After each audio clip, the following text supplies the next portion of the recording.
points to teens' use of social media and smartphones as a potential cause of mental distress. The American Academy of Pediatrics and the American Academy of Child and Adolescent Psychiatry declared a national mental health emergency. This is a phenomenon that we haven't seen before. In 5th grade, literally every single one of my classmates had a phone at that time. Right. YouTube.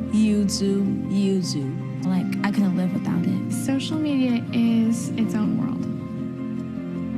Increasingly, we're leaving a trail of digital crumbs as we go through life because the internet's becoming the basis for social discourse, for commerce, for healthcare, for entertainment. Mr. Zuckerberg, would you be comfortable sharing with us the name of the hotel you stayed in last night?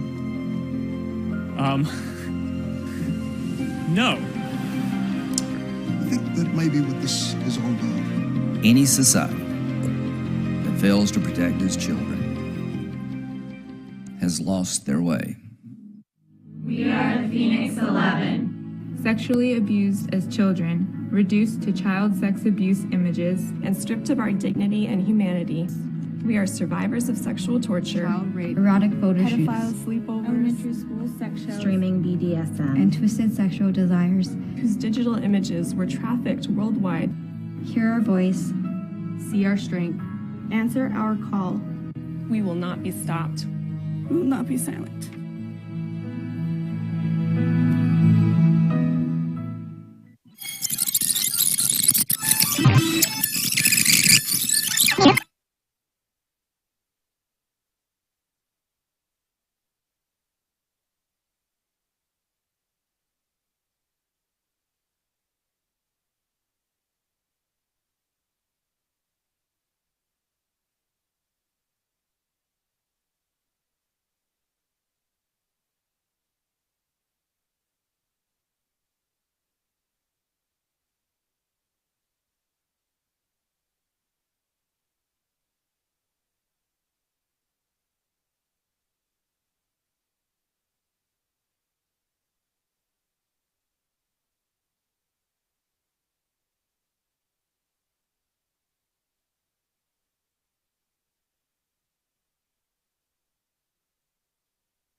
of the Senate Judiciary Committee will come to order.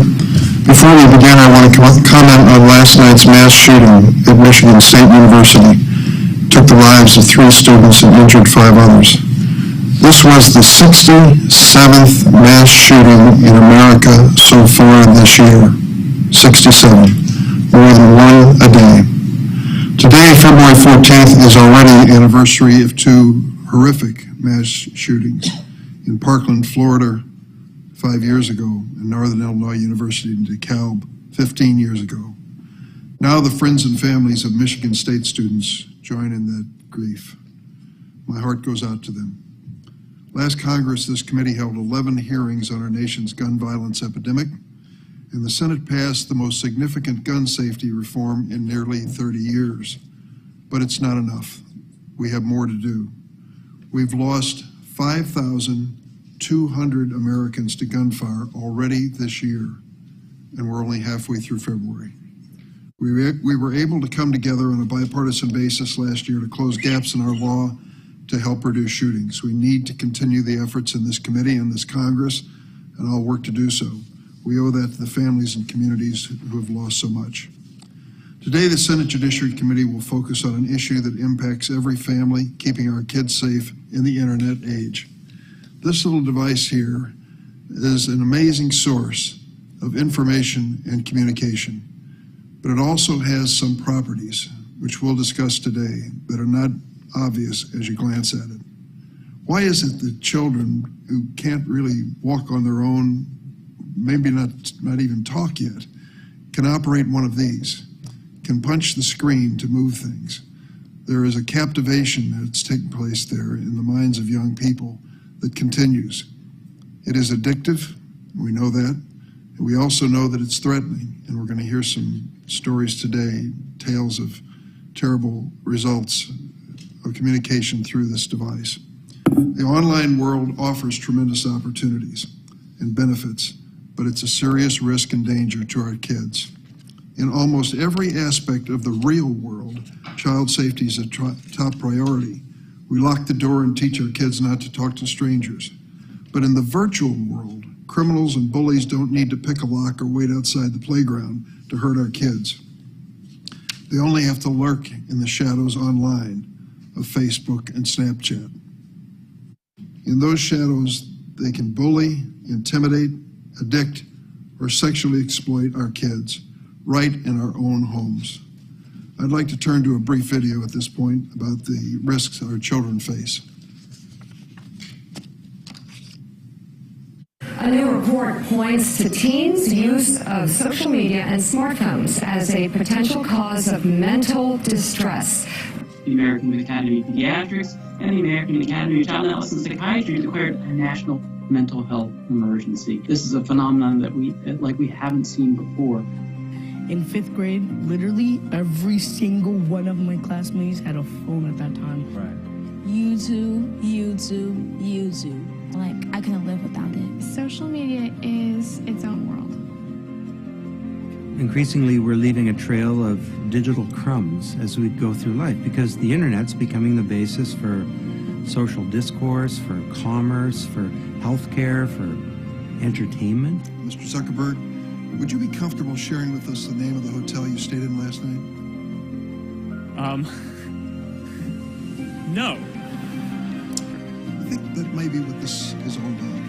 Any society that fails to protect its children has lost their way.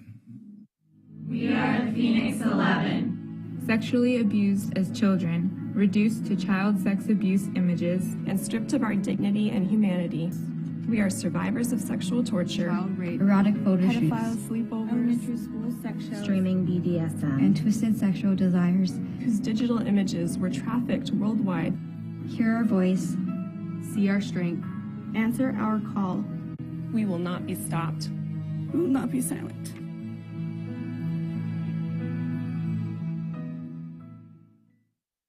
Exploitation of children is an urgent growing threat. A report last year from Pew Research found that nearly half of American teens report being harassed or bullied online. Nearly half. As too many families know, cyberbullying, which is often relentless, cruel, and anonymous, can lead to tragic results. Social media can also cause a variety of mental health problems in teenagers, including anxiety, depression, stress, body image issues. This has been well documented, and the big tech companies know it. But despite all these known risks and harms, online platforms are doing everything they can to keep our kids' eyes glued to the screens.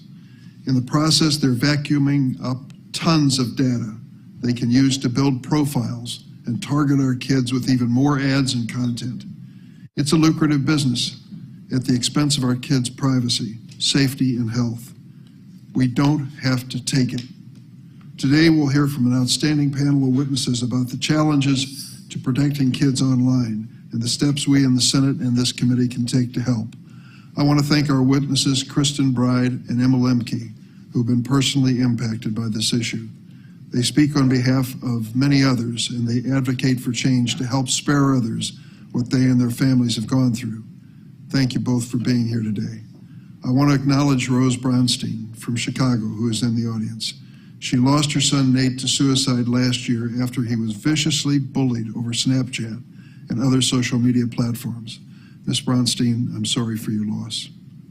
We're also joined by experts representing the National Center for Missing and Exploited Children, law enforcement, the American Psychological Association, and the advocacy organization Fair Play. The big tech platforms are not here today, but don't worry, they'll have their chance. We'll invite their leaders to appear before this committee soon to discuss how they can be part of the solution instead of the problem. Today's discussion builds upon years of important work by this committee. Ranking Member Graham held important hearings on this issue when he chaired the committee. I thank him for his partnership in organizing today's hearings. We consider it a bipartisan call to action. There are a number of worthwhile legislative proposals to protect our kids, such as the Earn It Act, which enjoys strong bipartisan support in this committee. Additionally, for months I've been working on a comprehensive bill to close the gaps in the law and crack down on the proliferation of child sex abuse material online, the Stop CSAM Act. Today I'll be releasing a discussion draft to this legislation, and I hope to move forward with it soon. I also want to acknowledge, she's here now, both senators are here now, Senators Blumenthal and Blackburn of this committee, who've been leaders on this issue in another committee, the Commerce Committee, for a long time. I look forward to hearing our witnesses' ideas for reform, and I hope they can provide the basis for advancing legislation. Like we do in the real world, we need to protect our kids in the virtual world. This is not a partisan issue. It's an issue that keeps parents and children up at night. It deserves the attention of this committee and this Congress, and it deserves action. I now turn to the ranking member, Senator Graham. Thank you, Mr. Chairman. One, I want to congratulate you for calling this hearing. It couldn't come at a better time. It's a great panel. I want the people testifying to understand that we're all listening to you, that all of our ears are open and our hearts are open to try to find solutions. This is the one thing I think unites most Americans, is that most of them feel helpless. The American consumer is virtually unprotected from the adverse effects of social media. That needs to, and I think will, change. How do you protect the consumer? Well, you have regulatory agencies that protect our food and our health in general. In this space, there are none. You have statutory schemes to protect the consumer from abuse. In this space, there are none. You can always go to court in America if you feel like you've been wronged, except here. So the American consumer is virtually unprotected from the abuses of social media. And of all Americans, I think young people are the most exposed here. Parents feel helpless. There's somebody affecting your kids you'll never see, and a lot of times it's a machine. Who's watching the machine, if at all? And the Surgeon General issued a report that's pretty damning about the business model is to get people to watch things as much as possible, whether or not those things are good for you. They make money based on eyeballs and advertising. There is no regulatory agency in America with any meaningful power to control this. There are more bills being introduced in this area than any subject matter that I know of. All of them are bipartisan. So I want to add a thought to the mix, Mr. Chairman. I'm working with Senator Elizabeth Warren from Massachusetts. We have pretty divergent political opinions, except here. We have to do something, and the sooner the better. We're going to approach this from consumer protection. We're going to look at a digital regulatory commission that would have power to shut these sites down if they're not doing best business practices to protect children from sexual exploitation online. There are 21 million episodes last year of sexual exploitation against children. It was 1,140,000, I think, in 2014. This is an epidemic. It is a mental health crisis, particularly for young teenage girls. And we have no system in place to empower parents and empower consumers to seek justice, to fight back and protect themselves. That's going to change in this Congress, I hope.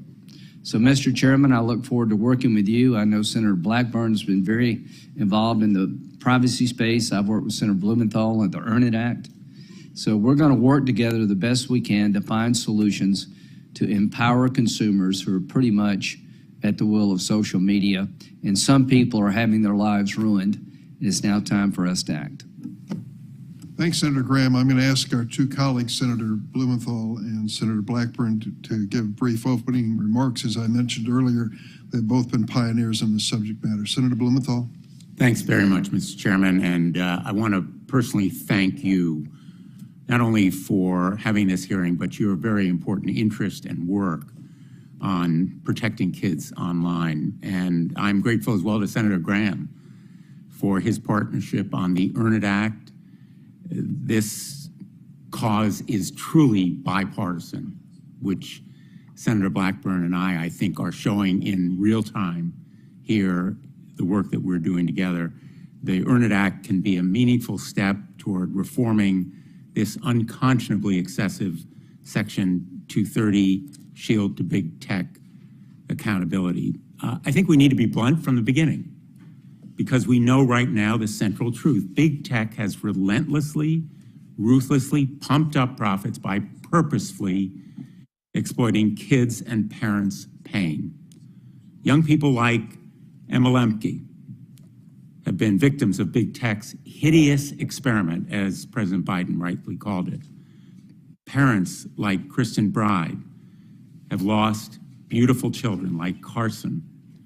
Parents whose tears and raw grief as you came to see me in my office have moved me with heartbreaking power. But beyond heartbreak, what I feel is outrage. Outrage at inaction, Congress's inexcusable failure to pass the bill that you advanced courageously and eloquently, the Kids Online Safety Act. Outrage at big tech, pillaging the public interest with its armies of lobbyists and lawyers, despite their pledges of collaboration. Outrage that you and other victims must relive the pain and grief that break our hearts and should finally be a moral imperative to action. We came so close last session. We need to seize this moment. We face a public health imperative, not just a moral reckoning. Our nation is in the midst of a mental health crisis. If you have any doubt about it, read the latest CDC survey that says 3 out of 5 girls in America experience deep depression, sadness, and helplessness that drives many of them to plan suicide. It's a public health emergency, egregiously and knowingly exacerbated by big tech, aggravated by toxic content on eating disorders, bullying, even suicide, driven by big tech's black box algorithms, leading children down dark rabbit holes. We have to give kids and parents, yes, both kids and parents, the tools, transparency, and guardrails they need to take back control over their own lives. And that is why we must and we will double down on the Kids Online Safety Act after 5 extensive hearings last session with Senator Blackburn at our Commerce Consumer Protection Subcommittee. And I thank Senator Maria Cantwell for her leadership. After deeply painful conversations with young people and parents like Emma and Kristen, after testimony from brave whistleblowers like Frances Haugen, who presented documents, not just personal anecdotes, but smoking gun proof that Facebook calculatingly drove toxic content to draw more eyeballs, more clicks, more dollars, more profits.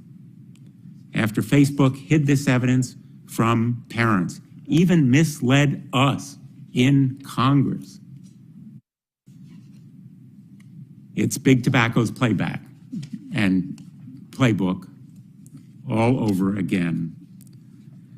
The evidence of harm is heartbreakingly abundant. Beyond any reasonable doubt, action is imperative now, and I think these brave victims at our hearing ought to provide the impetus and momentum.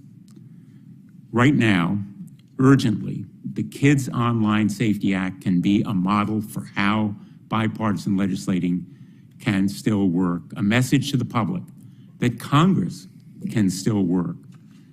We need to reform Section 230. Senator Graham and I are working on the Earn It Act. I commit that we will work on major Section 230 reform, and it will be bipartisan. This mental health crisis will persist, take more young lives, unless Congress cares more about the Kids Online Safety Act than it does about big tech. It's urgent that we move forward, and I am haunted by what one parent told me, and all of us, in advocating for the Kids Online Safety Act. She said, Congress must act. It's a powerful call to action. And she asked, how many more children have to die before we make them a priority? Now is the time. Let's pass it. That's her quote. Mine is, Congress needs to act and heed that call and do it now. Thank you, Mr. Chairman. Thank you, Senator Blumenthal. Senator Blackburn. Thank you, Mr. Chairman. Thank you for calling the hearing today. I appreciate that you and Senator Graham are turning attention to this. As many of you in the audience know, this is something that Senator Blumenthal and I have worked on for quite a period of time. We started on this about 3 years ago. And what you saw over the last couple of years was a series of hearings, and Kristen and Emma and others who came in to tell their stories and to provide us with information and to walk us through what was happening.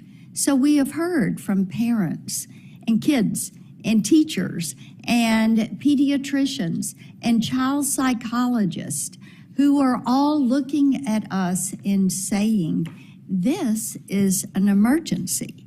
And anybody who doubts it, Senator Blumenthal just held up. And I have also the CDC report that just came out where you talk about youth risk behavior. And guess what? Social media is one of those items that is a part of that risk. And we have just taken to heart, we've listened to not only the testimony in the hearings, but to many of you that came separately to our offices to talk to us and to say, this is our experience. And we want somebody to know about this because something needs to be done.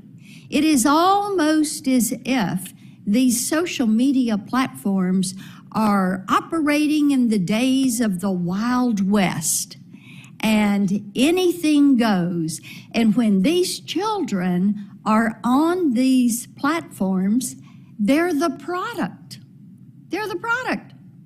Their data is taken. That data is monetized, and then it is sold to the advertisers who are going to feed more information to these children. And we've come up with this Kids Online Safety Act. Now, we got close last time, and we almost got it through the finish line, and we didn't. So, new Congress, a new start on this, and we're so pleased that Judiciary Committee is working with us, with Commerce Committee, and we hope to get it on. There are some things that ought to be a given. These social media platforms ought to be required to make these platforms safer by default. Not just safer if you go through the 20 next steps, but safer by default. That ought to be required. We should also have a requirement that these platforms have to do independent audits, go through independent audits, not their research. Now, some of you have said in these hearings we've done, and you've heard these social media companies say, well, we're always auditing ourselves. But whoever knows what that audit shows? Not you, not me. Nobody knows.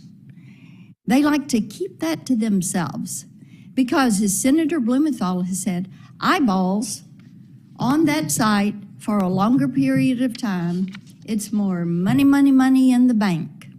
And who pays that price? Our kids. Our kids. Our legislation was supported by 150 different groups. Now, in a time where politics is divided and you hear left and right, to get 150 different groups to come together and support something, I think that's a pretty good day. I think that shows a lot of support. So we realized that much of the reason these groups were coming out and supporting the transparency and the accountability and the duty of care was because they realized talking to these social media platforms was like talking to a brick wall. They could not get a response. And because of that, something different was going to have to be done. Senator Graham said it well in his comments. It is imperative that we take an action because this is a health emergency. If you don't believe it, read the CDC report.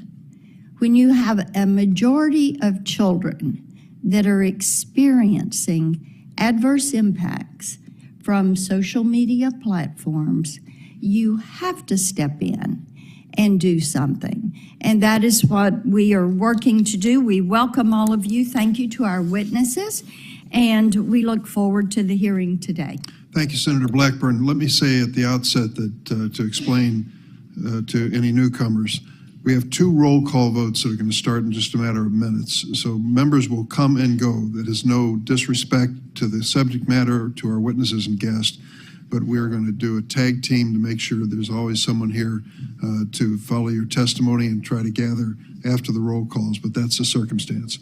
Let me welcome the 6 witnesses. Kristen Bride is a survivor parent to Carson Bride, and she is a nationally recognized social media reform advocate. Founding member of the Screen Time Action Network Online Harms Prevention Group, she advocates for online safety for kids. Member of the Council for Responsible Social Media, she collaborates with other organizations to raise awareness and advocate legislation to hold big tech accountable.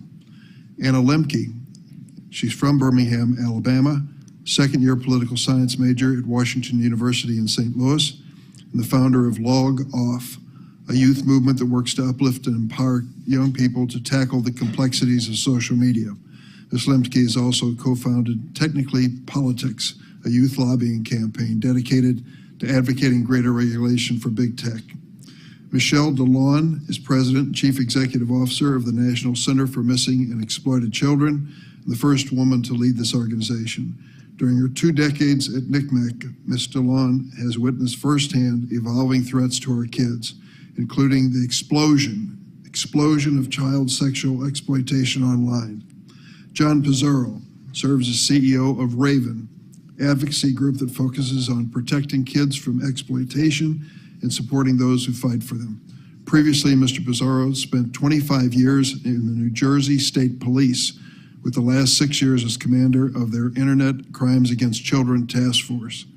There, he led a team of 200 individuals and 71 law enforcement agencies. They apprehended over 1,500 people who preyed on innocents. Dr. Mitch Prinstein, is Prinstein or Prinstein? Prinstein? Dr. Mitch Prinstein, Chief Science Officer for the American Psychological Association, responsible for leading their scientific agenda. Before assuming this post, he was the John Van Cedars Distinguished Professor of Psychology at University of North Carolina at Chapel Hill. His research is focused on adolescent interpersonal experience and psychological symptoms, including depression. Josh Golan, Executive Director of Fair Play, the leading independent watchdog of children's media and marketing industries. Fair Play holds companies accountable for their harmful marketing and platform design choices, advocates for policies to protect children online. In his role, Mr. Golan regularly speaks to parents, professionals, and policymakers about how to create a healthier environment. After we swear in the witnesses, each will have 5 minutes for opening statements. Then senators will have rounds of questions. So first, let me ask that all the witnesses stand to be sworn in.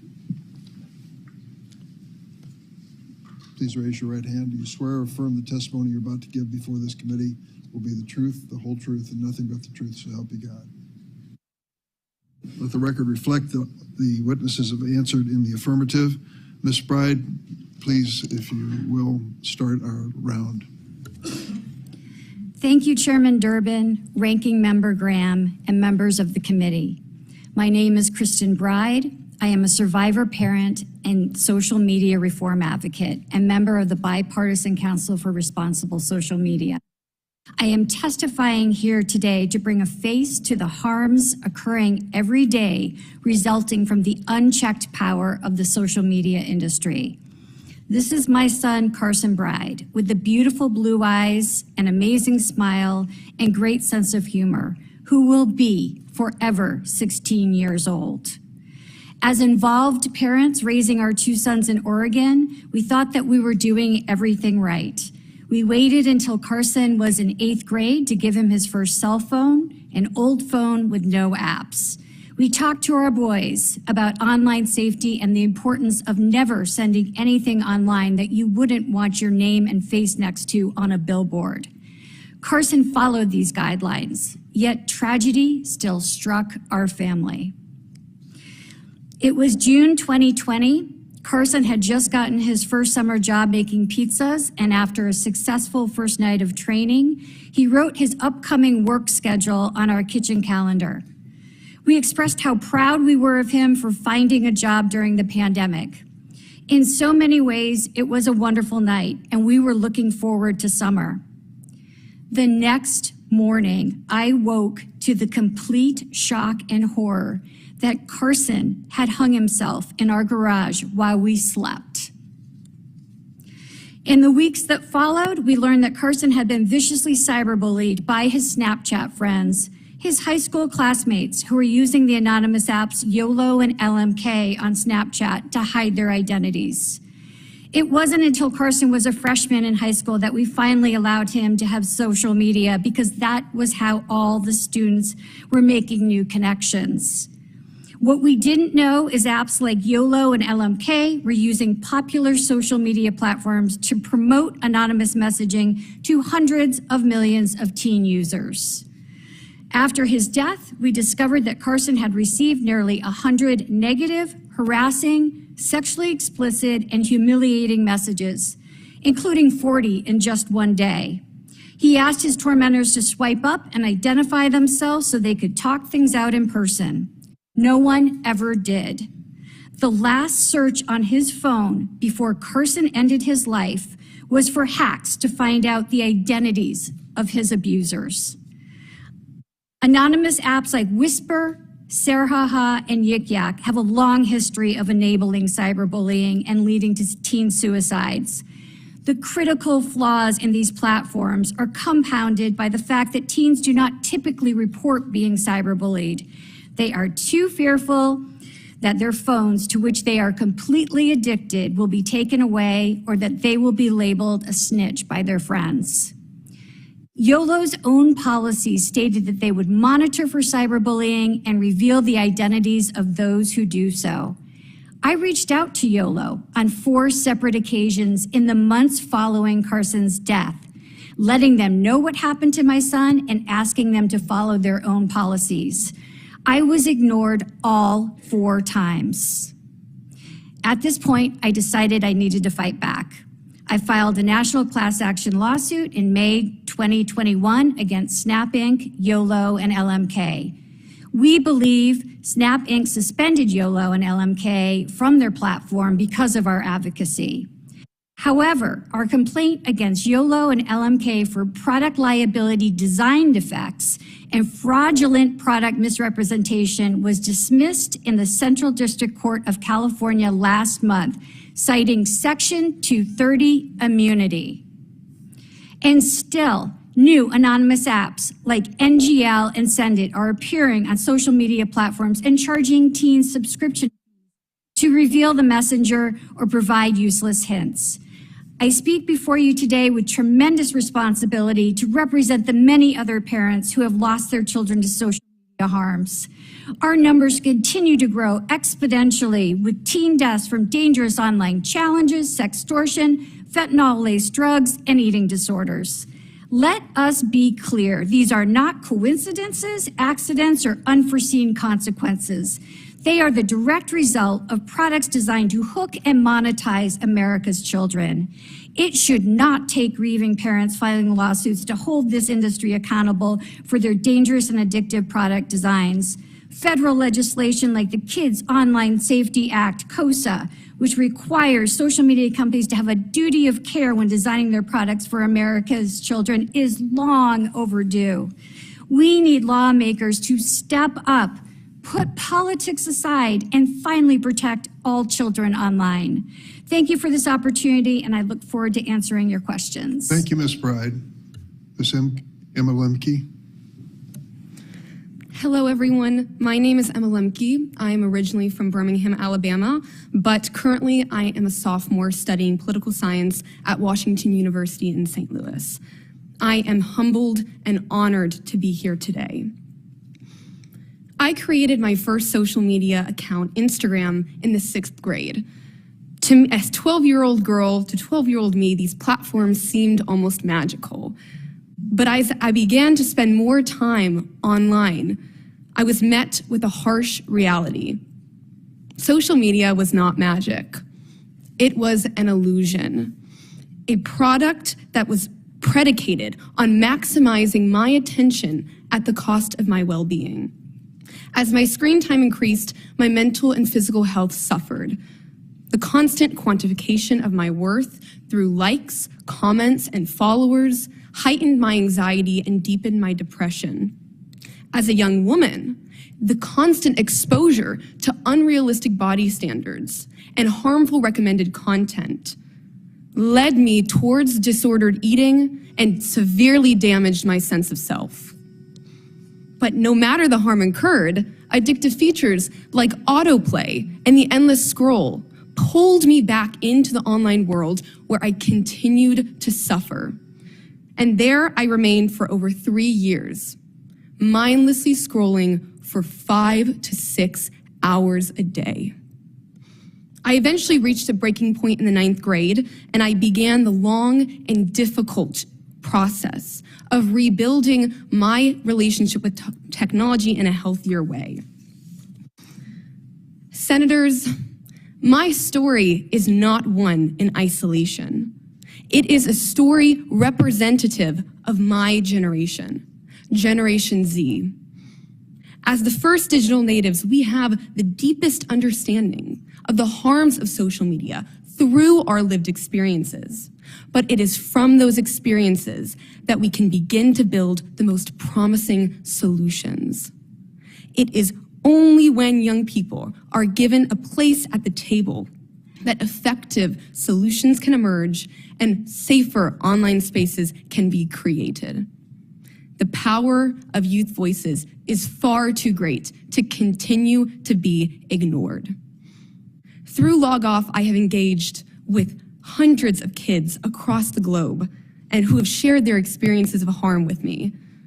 I have listened as young people have told me stories of online harassment, vicious cyberbullying, unwanted direct messages.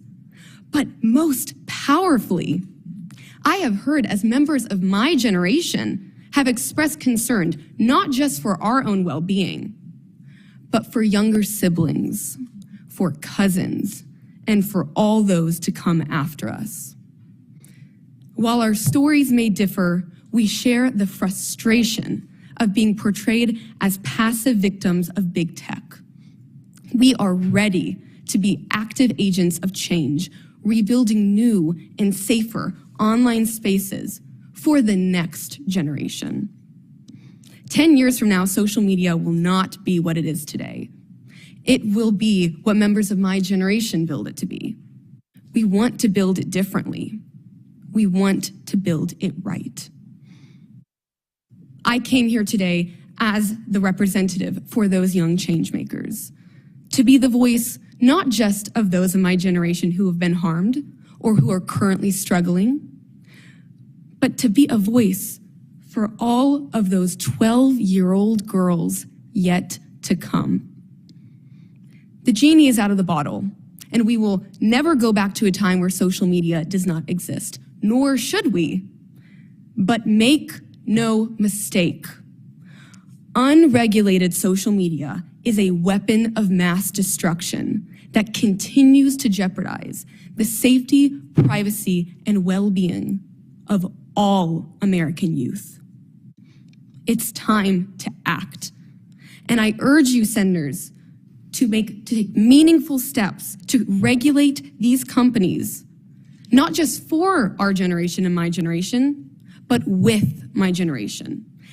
Integrating youth lived experiences is essential in the regulatory process in getting it right. Thank you for having me here today, and I look forward to answering your questions. Thank you, Ms. Lemke. Ms. DeLon. Thank you. Good morning, Chairman Durbin, Ranking Member Graham, and members of the committee. My name is Michelle DeLon, and I am the President and CEO of the National Center for Missing and Exploited Children. NCMEC is a nonprofit organization created in 1984 by child advocates to help find missing children, reduce child sexual exploitation, and prevent child victimization. I'm honored to be here today to share NCMEC's perspective on the dangers that are facing children online and how we can work together to address these challenges. We have reached an inflection point in efforts to combat online child sexual exploitation, and we need congressional intervention to pass legislation that I'll be speaking to today. Last year, NCMEC's Cyber Tip Line received over 32 million reports. These reports contained over 88 million images and videos and other content related to child sexual exploitation. And to put these numbers into perspective, we're averaging 80,000 new reports each day. The internet is global, and unfortunately, so is this crime. 90% of the reports that we received last year related to individuals outside of the United States, and the remaining reports, about 3.2 million, related to U.S. individuals. The report numbers are staggering, but the quality of reports is often lacking, and there are significant disparities in how companies report. For instance, companies have no duty to report child sex trafficking or online enticement of children. Some companies choose not to report sufficient information for those cases to be properly assessed and investigated. And some companies choose not to submit actual images or the videos actually being reported or any information that could be used to identify a suspect or a victim. And we're just seeing the tip of the iceberg. very few companies choose to engage in voluntary measures to detect known child sexual abuse material, and those who do proactively look for that make the most reports. Congress has the opportunity to send a powerful message to victims that they are not powerless to protect themselves, and when abuse imagery of themselves has been shared online. Currently, child victims have no recourse if a tech company takes no action to stop, remove, and report sexually explicit imagery in which they are depicted. At the core of NCMEC's mission is helping children and supporting survivors. And we do a lot to support survivors, but we need Congress to help address the complexities that survivors face in this space. The following legislative measures are urgently needed to support survivors. Laws that require that content seized by federal law enforcement from offenders be sent to NCMEC for victim identification efforts and supporting restitution efforts. Laws enabling child victims of extortion and enticement to have immunity when reporting their images to NCMEC.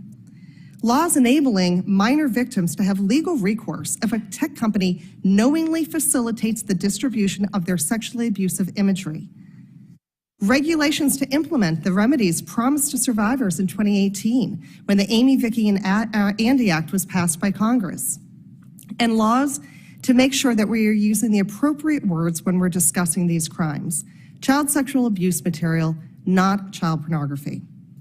And while we struggle to address the current volume and complexity of online child sexual exploitation, additional threats to child safety online are occurring.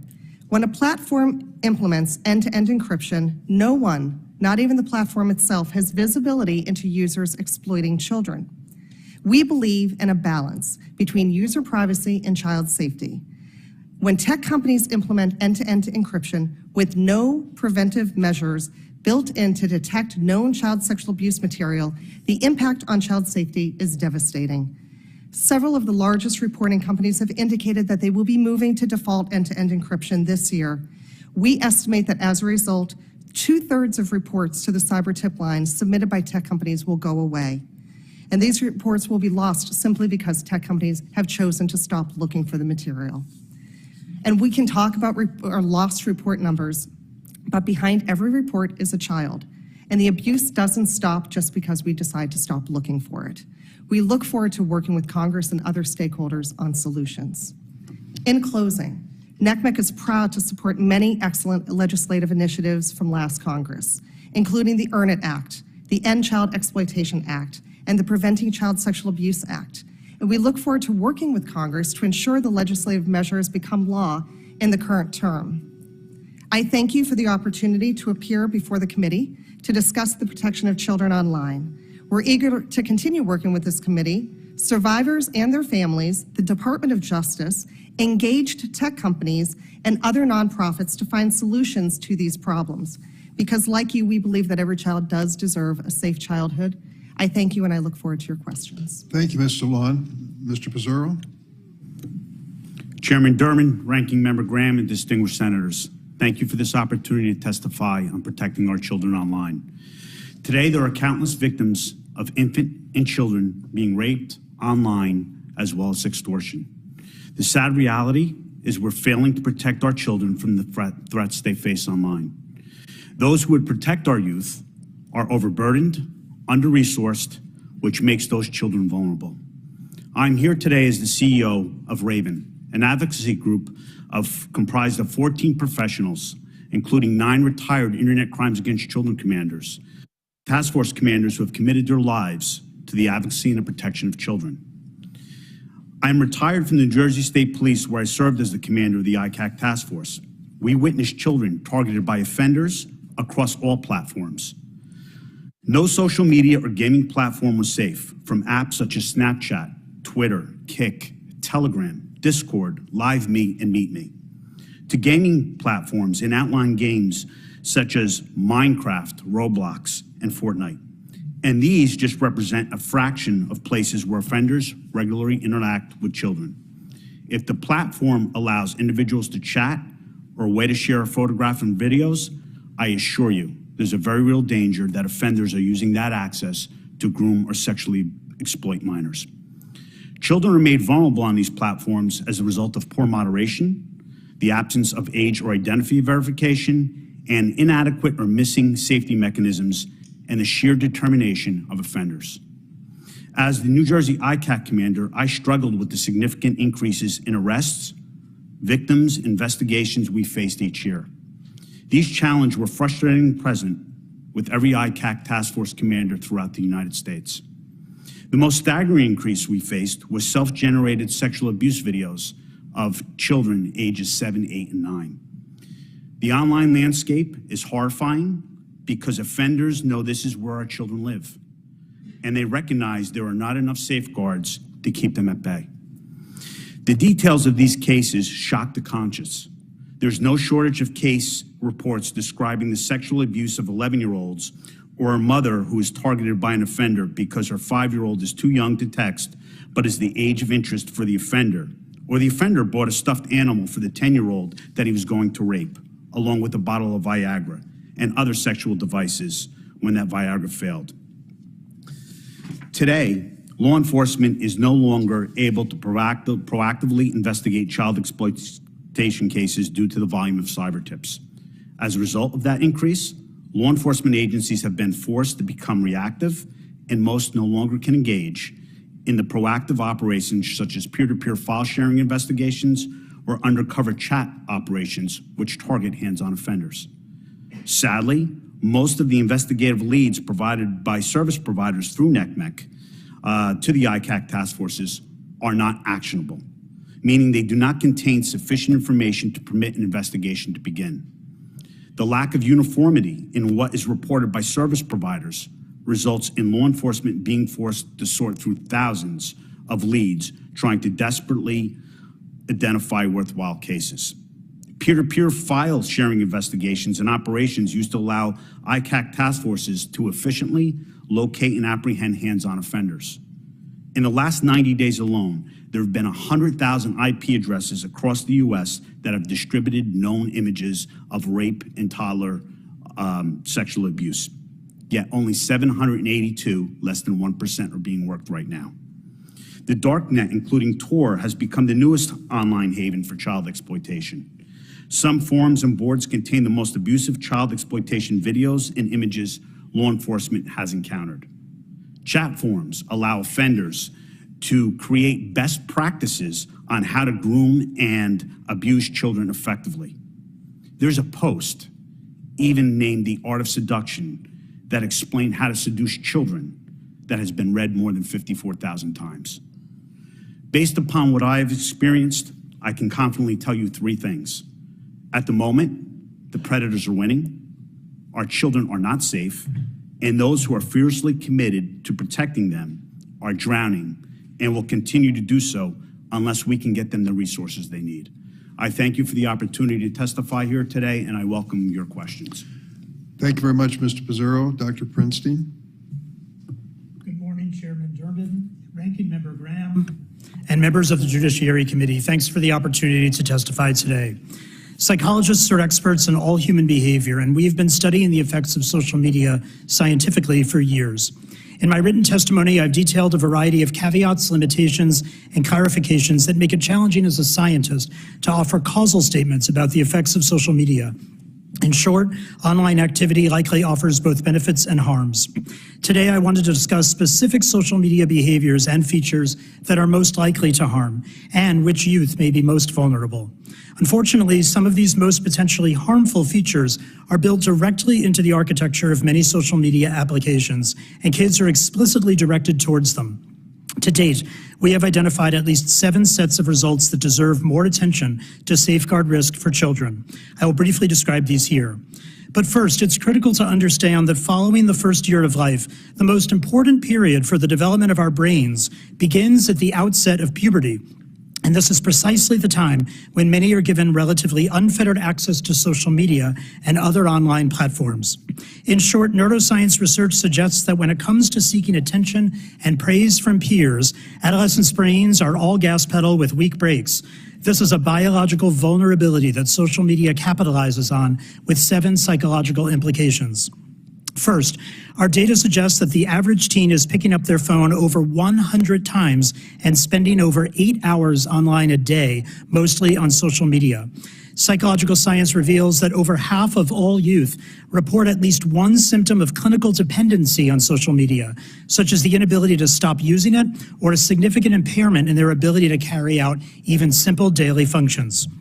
Second, as compared to what kids see offline, data suggests that exposure to online content changes how youth's brains respond to what they see and influences teens' later behavior.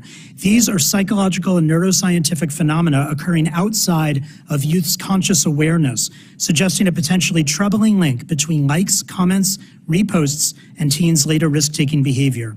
Third, although many platforms have functions that can be used to form healthy relationships, users instead are directed to metrics and follower counts that don't really offer psychological benefits.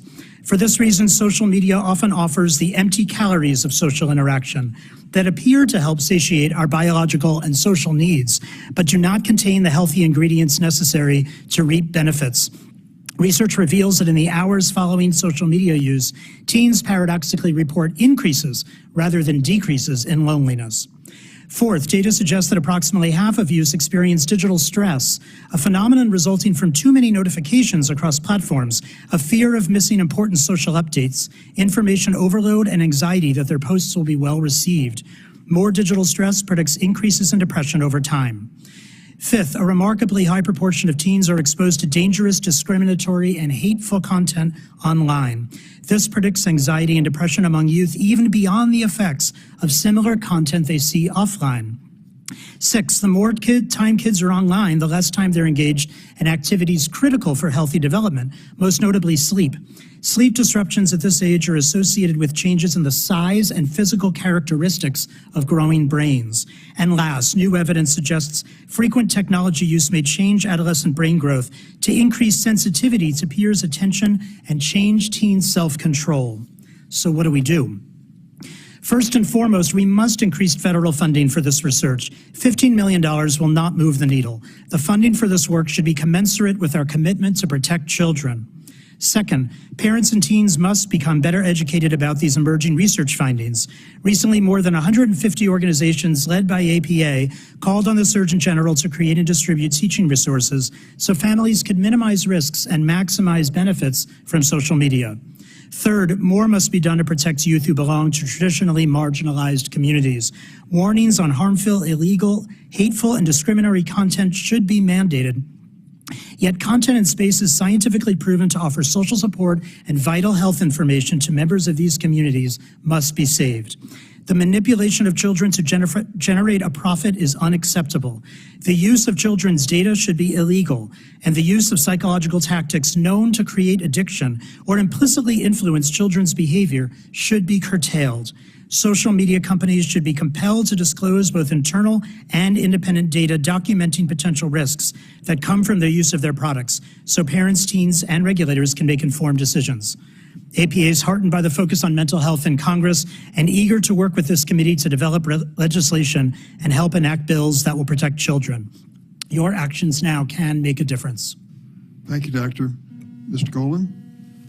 Thank you, Chair Durbin, Ranking Member Graham, and distinguished members of the committee for holding this important hearing. My name is Josh Golan, and I'm Executive Director of Fair Play, an organization committed to building a world where kids can be kids, free from the harmful manipulations of big tech and the false promises of marketers. We advocate for policies that would create an internet that is safe for young people and not exploitative or addictive. You've heard today from witnesses about a litany of online harms that have had a devastating toll on families in our society. These harms share a common nexus: big tech's business model and manipulative design choices.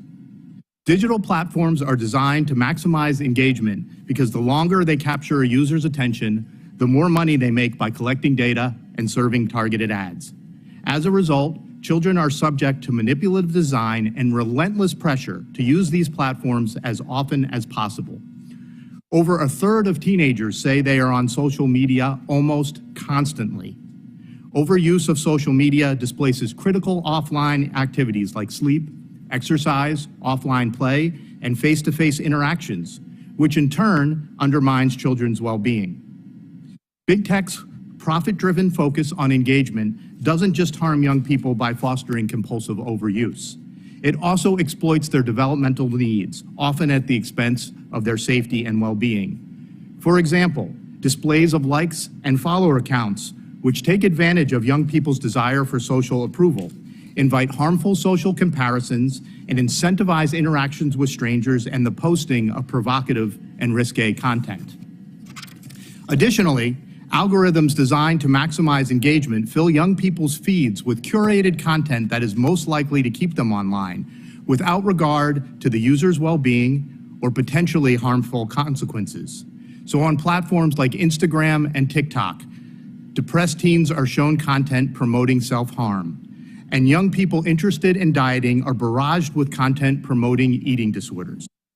A report last year from Fair Play detailed how Meta profits from 90,000 unique pro-eating disorder accounts on Instagram that reach more than 6 million minors, some as young as 9. How did we get here? For one, the last time Congress passed a law to protect children online was 25 years ago. The digital landscape has changed dramatically in unforeseen ways since the passage of the Children's Online Privacy Protection Act. And that law only covers children until they turn 13, leaving a significant demographic vulnerable to exploitation and harm.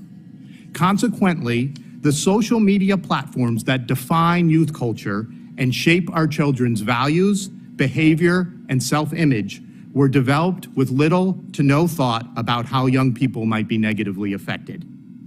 At this point, it is clear that tech platforms will not unilaterally disarm in the race for children's precious attention. Nor can we expect young people to extract themselves from the exploitative platforms where their friends are, or expect overworked parents to monitor every moment that their kids are online. We need new legislation that puts the brakes on this harmful business model and curbs dangerous and unfair design practices. Such legislation should, 1, extend privacy protections to teens to limit the collection of data that fuels harmful recommendations and puts young people at risk of privacy harms. 2, ban surveillance advertising to children and teens to protect them from harmful marketing targeted to their individual vulnerabilities. 3, impose liability on companies for how their design choices and algorithms impact young people. 4, require platforms to make children's privacy and account settings the most protective by default. And finally, impose transparency requirements, including access to algorithms that enable outside researchers to better understand how social media impacts young people. Last Congress, the Kids Online Safety Act and the Children and Teens Online Privacy Protection Act, 2 bills which together would do all 5 of these things, advanced out of the Commerce Committee with broad bipartisan support. The committee votes followed a series of important hearings in the Senate Judiciary and Commerce Committees, as well as the House, that established a clear record of harm and the need for new online protections for young people. We've named the problem and debated the solution. Now's the time to build on last year's momentum and disrupt the cycle of harm by passing privacy and safety by design legislation. Let's make 2023 the year that Congress finally takes a huge step towards creating the internet children and families deserve. Thank you so much for having me here today, and I look forward to your questions. I want to thank all the witnesses, and as you noted, some of the members are going to vote and will return. At the bottom of this discussion, from the legal point of view, is Section 230 of the Communications Decency Act, which I'm sure you're all aware of, as to the liability of these companies for the speech that is broadcast or is exercised over their social media. It provides that companies will not be treated as publisher or speaker of any information provided by another person. Gets them off the hook. The Earn It Act, which we are debating here, would change that ballgame. Unless there is a provable effort by these companies to police their own product, they would be exposed to liability. And I will tell you, as a former trial lawyer, I invite them to take on the media that ignore that responsibility after the Earn It Act is enacted into law. I hope that will be soon. Ms. DeLon, when you told the story about encryption inhibiting the cyber tips that come your way, I couldn't help but be struck by the numbers that you used. Last year, 32 million cyber tips were sent to NCMEC, your organization, concerning child sex abuse material. Upwards of 80% or 25 million of those would be lost if the companies adopt end-to-end encryption. Would you bring that explanation down to a level where liberal arts majors are with you? Absolutely, Senator. Thank you. With the end-to-end encryption, again, end-to-end encryption serves a very important purpose. End-to-end encryption with no mitigation strategy for the detection of known child sexual abuse imagery is unacceptable. Though what we have seen, the vast numbers to the cyber tip line, are because companies have voluntarily, a handful of companies have voluntarily chosen to look and seek out known child sexual abuse material. By simply turning off the lights and no longer looking, the abuse doesn't go away. The abuse continues, just nobody is able to actually investigate, intervene, and help a child. We really support a balanced approach. There are disagreements and discussions between many stakeholders regarding how end-to-end encryption can balance user safety, user privacy, with not having children as collateral damage. We also want to speak to the privacy of the children who are depicted in the imagery that is continuing to be circulated. These are images, as Mr. Pizzurro mentioned, images of children being sexually abused and raped. They also are entitled to privacy. So we do look for a balanced approach that will help support user privacy and not leave children as unfortunate collateral damage. Let me open another subject for inquiry, and that is the statement by Dr. Prinstein, Mr. Golan, kind of reflects, Emma Lemke, on your decision at a very young age to do something about what you consider to be a problem. I'm trying to square this, the possibility of diverting people from conduct, which apparently is almost addictive in its nature, and move them to a different level. Can you comment on that? Yes, sir, and Senator, thank you for your question. I think what is important to note is that social media is not all bad. Members of my generation understand it to be a multifaceted entity, one where we can connect with each other, we can explore our identities, and we can express ourselves on a new dimension. The difficulty, though, of reaping these benefits in these online spaces is as they are right now, as the status quo creates it. I, a 12-year-old girl, could go onto Instagram and research a healthy recipe and within seconds be fed pro-anorexic content. There are steps that companies can take to place meaningful safeguards so that this content does not harm young people and so that we can begin to go into these online spaces in a safer and more productive manner, reaping the benefits of a technological era. Dr. Prinstein, your comment on that? I agree. The adolescent brain is built to develop dopamine and oxytocin receptors in an area of the brain that makes us want to connect with peers, and it feels really good when we do. The area of the brain that stops us from engaging in impulsive acts, called the prefrontal cortex, does not fully develop until the age of 25. So from 10 to 25, kids' brains are built in such a way to make them crave the exact kind of content that social media can provide with like buttons and reposts, but they are biologically incapable of stopping themselves from incessant use of these platforms. That vulnerability is being exploited by these platforms. And the question is whether or not on their own kids can solve the problem. Do they need help? They need help. What kind of help? Reminders telling kids that they've been on for longer than they intended. Helping kids to stop the signals that are coming through social media in the forms of likes, reposts, algorithms that are showing them content, feeding them the next video, feeding them the next post. Those are all actually making things much worse from a neuroscientific perspective.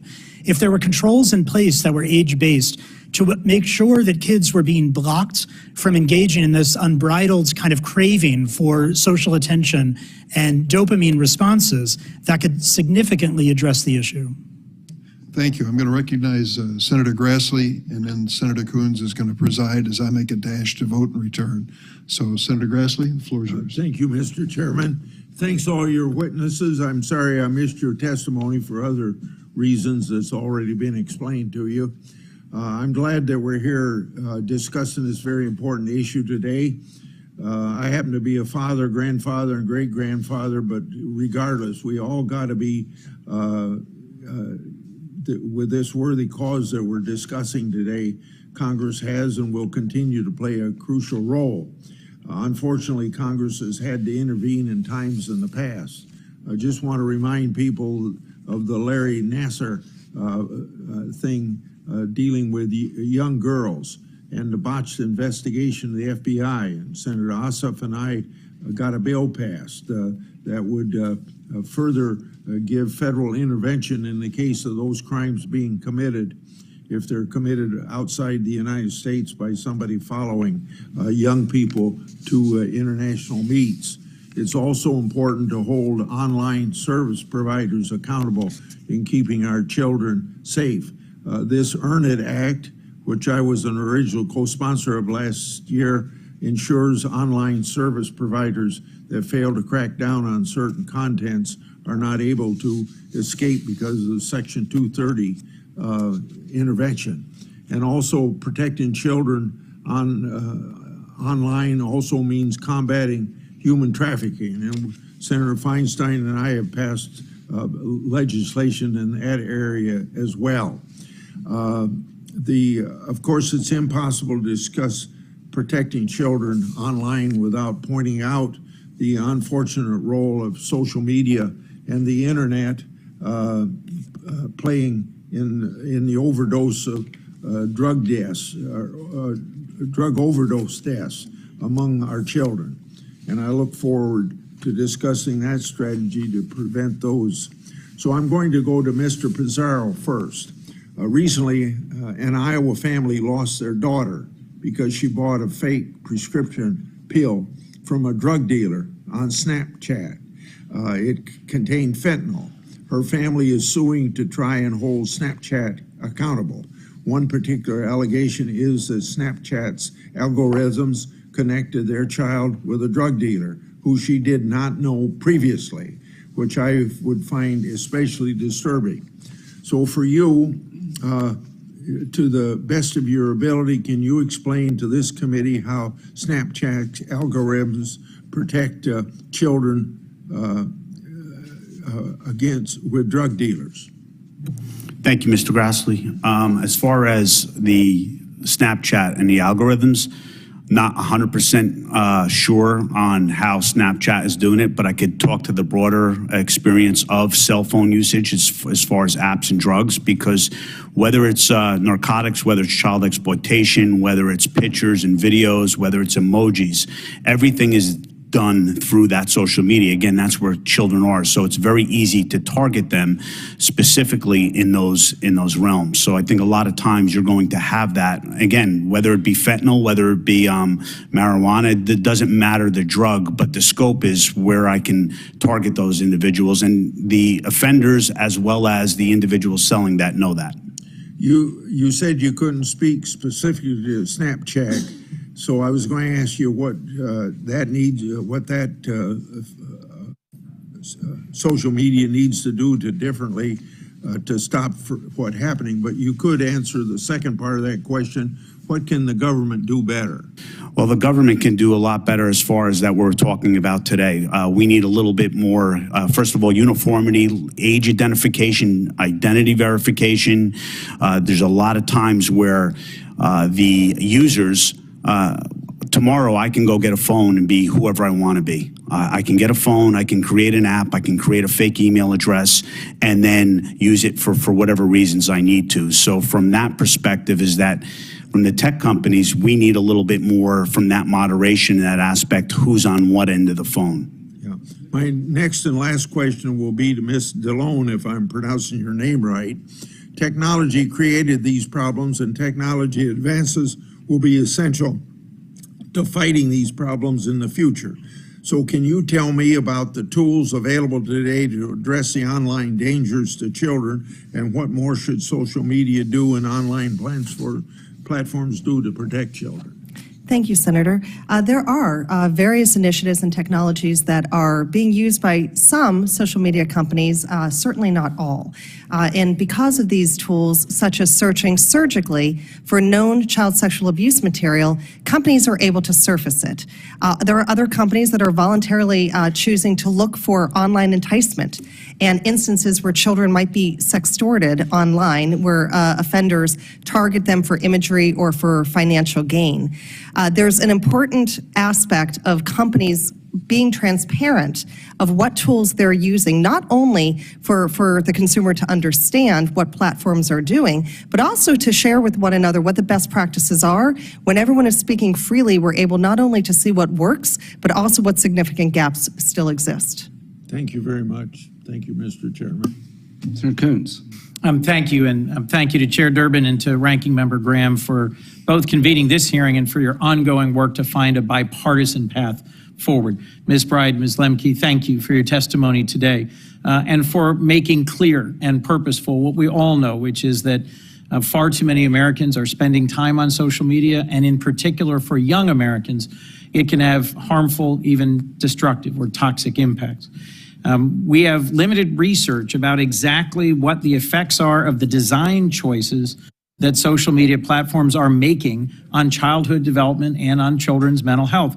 We all know they design their platforms to hold our attention longer and longer, and we know from your testimony and many of us through personal exposure that it is not helpful, but we need to better understand why it's harmful and how it's harmful so we can craft solutions that'll move us forward.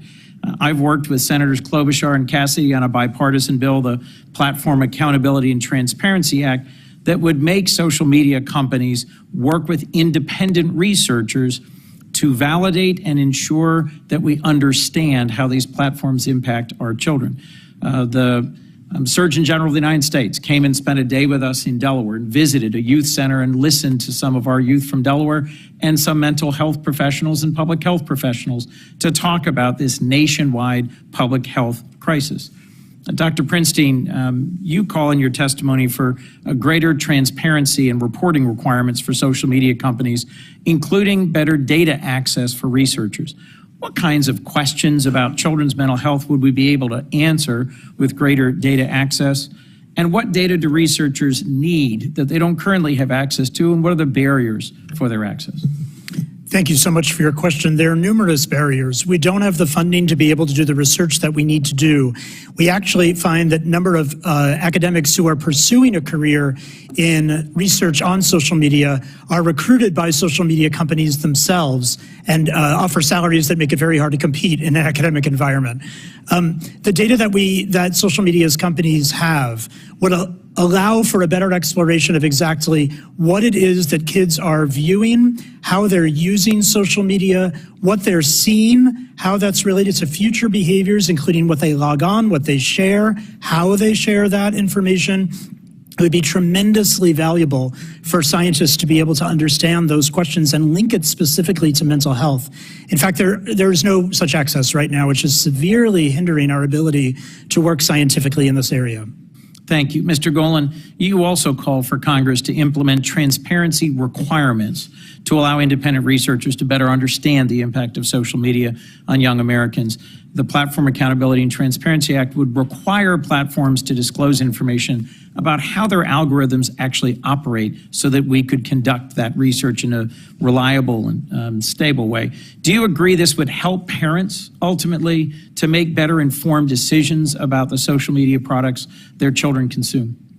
I think transparency and researcher access is a critical piece of the equation. We shouldn't have to rely on courageous whistleblowers like Frances Haugen to understand what the companies already understand about how these technologies are impacting our children. So I think it's incredibly important that we have transparency requirements and researcher access. I will say, though, that we can't stop there. We need also at the same time to have a duty of care for these platforms to limit their data collection and what they're doing with that data. So I wouldn't want to see a transparency be kicking the other policies down the road. We need to limit what the platforms are doing at the same time that we get a view into what they're doing. I agree with you.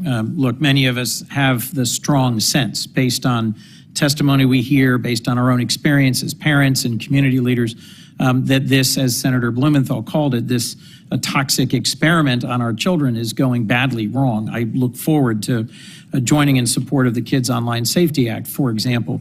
But I also think we need to get underway with better funded, broader spectrum research so we know exactly what is happening and what isn't and how we can fine tune our responses. Mr. Pizzurro, if I might, I appreciate your work to protect children by leading New Jersey's Internet Crimes Against Children Task Force. What were the biggest problems you faced when investigating leads generated by cyber tips, and how can Congress provide resources or improve the quality of those investigations? Well, there's a lack of uniformity. So what would happen is that there's so many tips. So like New Jersey, for example, I think this year had 14,000. When I was there in 2015, it was 2,000. And the challenge is that there are tips within that will result in a significant arrest, but the challenge is the volume, and the ESP and the providers that are actually giving us that information do not give us that information. And if you go from a tip perspective, if I asked everyone in here who had an iPhone, we don't get any tips from Apple, right? So that's now double that. So I think those are the challenges. We need to have that better information. We need to have viability where we can actually protect witnesses. Last question, if I might. Ms. DeLon, in your testimony, you said most sextortion offenders are located outside the U.S. You mentioned particularly Nigeria and Cote d'Ivoire. How could we better work with international partners and law enforcement to combat this growing problem? Thank you, Senator. Yes, the problem with sextortion, we're seeing a rapid increase of exponentially more reports now regarding children who are being targeted for money. It's aggressive. We talk to these victims, we talk to their parents on the phone, and it's heartbreaking. There has been a coordinated effort amongst law enforcement to identify where these offenders are coming from. This is an organized crime syndicate. Certainly there are offenders all around the world. We are seeing that there's a criminal component with Nigeria and Ivory Coast in some instances. And we're also working with the tech companies, because the tech companies, it takes all partners here to be able to find the solution, and sharing elements between companies, because offenders and children move from platform to platform. It's really important to be able to share that information so we can stop, intervene, make an adequate, good report that law enforcement would then be able to safeguard a child and hopefully hold an offender accountable. Thank you. Thank you all very much for your testimony. Senator Graham? Thank you all. It's been a very, very helpful hearing. Ms. Bride, after the tragic loss of your son, you complained to certain apps that allowed bullying without naming who the person was. Is that correct? Yes, Senator. And what response did you get? I reached out to YOLO, the anonymous app that was used to cyberbully my son. I told them what happened to my son, and I asked them to follow their policies, which required that they reveal the identity of the cyberbully. And I was ignored all 4 times. Okay. So you filed a lawsuit against these products, is that correct? Yes. You're alleging they were unsafe. Mm-hmm. Mr. Prinstein, is that right? Prinstein? Yes, I believe there are a number Wait of... a minute, let me ask a question first. Sorry. Do you believe these products are unsafe the way they're configured today for children?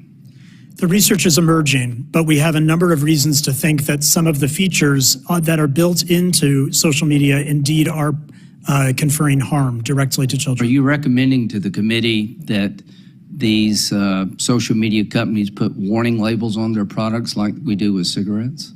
I don't think that would hurt at all. Okay. Back to Ms. Bride. So you sued and you were knocked out of court because of Section 230, right? Yes. Okay. So how many of you, or Mr. Prinstein, are you a practicing psychologist, psychiatrist? I'm a clinical psychologist. I'm not practicing at the moment. Okay, do you have a license? I do. How many of you have a driver's license? Now, that can be taken away from you if you do certain things. Are any of these social media companies licensed by the government? The answer is no. Is it pretty clear that Section 230 prevents individual lawsuits against these social media companies? Everybody's nodding their head. Is there any regulatory agency in America that has the power to change the behavior of these companies in a meaningful way? The answer is no. Are there any statutes on the book today that you think can address the harms you've all testified regarding? The answer is no. You can't sue them. There's no agency with the power to change their behavior, and there's no laws on the books that would stop this abusive behavior. Is that a fair summary where we're at in 2023? All the witnesses nodded. Do you think we can do better than that? Isn't that the reason you're here? The question is, why haven't we done better than that? Senator Blumenthal and I had a bill that got 25 votes on the Judiciary Committee. There are 25 of us. I can't think of any subject matter that would bring all 25 of us together. So, Mr. Chairman, in spite of all of our differences, let's make a pledge to these people. Ms. Lim, how do you say your last name? Lemke. Do you believe that your generation particularly has been let down? Yes, Senator, I do. And you worry about future generations even being more harmed? Yes, sir, every day. The behavior that we're talking about is driven by money in terms of social media. The more eyes, the more money, is that correct? So the financial incentive of the social media companies exists today to do more of this, not less. Everybody nodded in the affirmative. Mr. Bizzarro, you said of the platforms that sexual predators use, is Twitter one of them? Yes. Thank you. Every platform, I don't think there's a platform that I haven't seen used. Okay. So if we did a regulatory consumer protection agency to hold these people account, would that be a step in the right direction? I believe so, yes. If we change Section 230 to allow more consumer pushback, would that be a step in the right direction? Everybody nodded. If we pass the Online Child Protection Act and the Earn It Act, would that be a step in the right direction? Everybody nodded. Mr. Chairman, we know what to do. Let's just go do it. Thank you, Senator Graham, and I accept the invitation. I might add that the Commerce Committee has jurisdiction on this issue too, and I've spoken to Senator Cantwell. She shares this sentiment. Wouldn't it be amazing if Congress could do something on a bipartisan basis, and why not start here? So let's continue with this hearing and with some resolve. Senator Blumenthal. Thanks, Mr. Chairman, and I want to add again my thanks to Senator Graham for his partnership on the Earn It Act.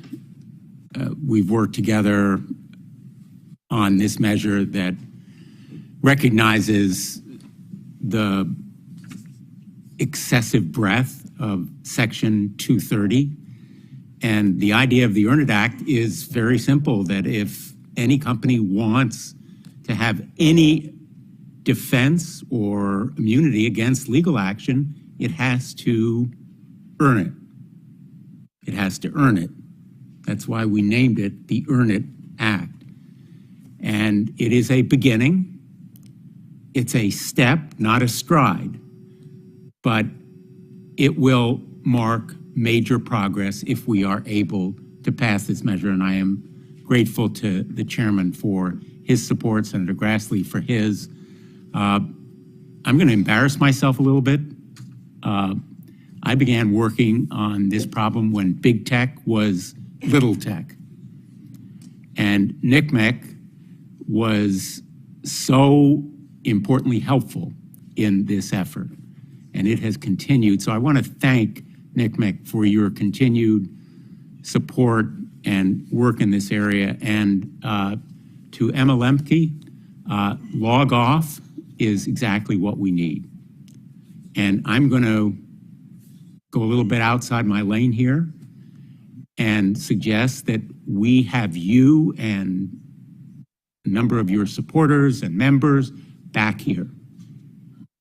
And that we do a little lobbying with you talking to my colleagues, which I think will overcome the massive number of lobbyists and lawyers that now big tech has. And, you know, Kristen, you have been such an eloquent and moving advocate. But like you, so have been many of the other parents. They've sat with Senator Blackburn and me, and those conversations and meetings have been some of the most really powerful moments. So I would invite you again to come back. I know that for both of you and for others in this position, it's difficult to do because you're reliving that pain. You are going through that loss. And so I want to thank you for your continuing effort, and I'd like to invite you back too. The Earn It Act and the Kids Online Safety Act are the least we can do, the very least we can do to help begin protecting against big tech. And the chairman has suggested that maybe we'll have big tech come back. Frankly, I'm less interested in big tech's words than big tech's actions, because they've said again and again and again, oh, well, we're for regulation, but just not that regulation. And if it's different regulation, oh, well, that's not quite it either. So we're going to continue this work, and my thanks to everybody who is here today. I want to ask Dr. Prinstein, because this report that the CDC came out with today talks not only about girls and the crisis they are going through in this country, but also about LGBTQ plus young people and how they particularly are going through this crisis. Could you describe for the committee how the addictive and harmful content affects them maybe more than others, either through bullying or other kinds of toxic content driven at them? Absolutely, thank you. The LGBT plus community is experiencing a disproportionate amount of mental health issues, particularly related to the stress that they experience as a marginalized or minoritized group. They are also experiencing a much higher rate of self-harm and suicide compared to others. The research on social media has demonstrated a remarkably high proportion of posts that are discriminatory or hateful either to the entire LGBT plus community or to individuals based on their LGBTQ plus status. So it's very important to recognize that that online discrimination does have an effect on mental health directly. It is important, however, to recognize that the online community also provides vital health information and does provide social support that can be beneficial to this community. So it's a complex situation, but one that deserves tremendous attention. Thank you. Thank you. Thank you to all the panel for being here today. Thanks, Mr. Chairman. Thanks, Senator Blumenthal. Senator Cornyn. Thank you, Mr. Chairman. Thank you to the witnesses for being here today. As I've been listening to the testimony, it's just another reminder of how frustrating and maddening and frankly infuriating it is that Congress has been unable to deal with this in a more timely and a more targeted manner. But I'm also reminded of the fact that technology does not move at the speed of legislation. And it seems like the people who profit from this technology, these apps, are very adaptable to whatever obstacle, whatever penalty that Congress might impose. But Mr. Peruzzo, I think it was you that made a comment. It really jumped out at me. You said we ought to make use of children's data illegal. Did you say that? I'm sorry, Senator. No, I didn't. Excuse me, Doctor. Yeah. You said that. Okay. And in thinking about the model, the business model of these apps, they're primarily designed to hoover up data, including personal data, and then use that data then to apply algorithms to it to provide additional enticement or encouragement for people to continue using that app. Is that correct, Doctor? Yes, it is. And so if we were able to figure out how to make use of a minor's data illegal and had appropriate penalties, that would attack the business model and go after the people who profit from this technology, correct? I believe so. Well, maybe there's something fairly straightforward we could do in that area because, as I said, obviously legislation moves very slowly, and these the people who profit and benefit from this sort of technology are very adaptable and move at much different speed than we do. Ms. Bride, we all grieve with you over your loss of your son, but in listening to your testimony, it seems to me that you did just about everything that a parent might do to protect your child, but yet you weren't able to completely protect him from the cyberbullying. Can you talk a little bit more about the role of parents in protecting their children? And are there other things that parents should do that you weren't able to do or didn't occur to you at the time? Thank you for the question, Senator. Yes, parents absolutely have a role, like we took, in talking to their kids about online safety and managing screen time. But we're at a situation right now where, if I can give you all a visual, it is like a fire hose of harmful content being sprayed at our kids every day, and it's constantly changing. And I wish I could testify and say, all you have to do as a parent is these 5 things, and you can hand the phone over and your kid will be safe. But that would be irresponsible of me. And this is why we need to go back to the source.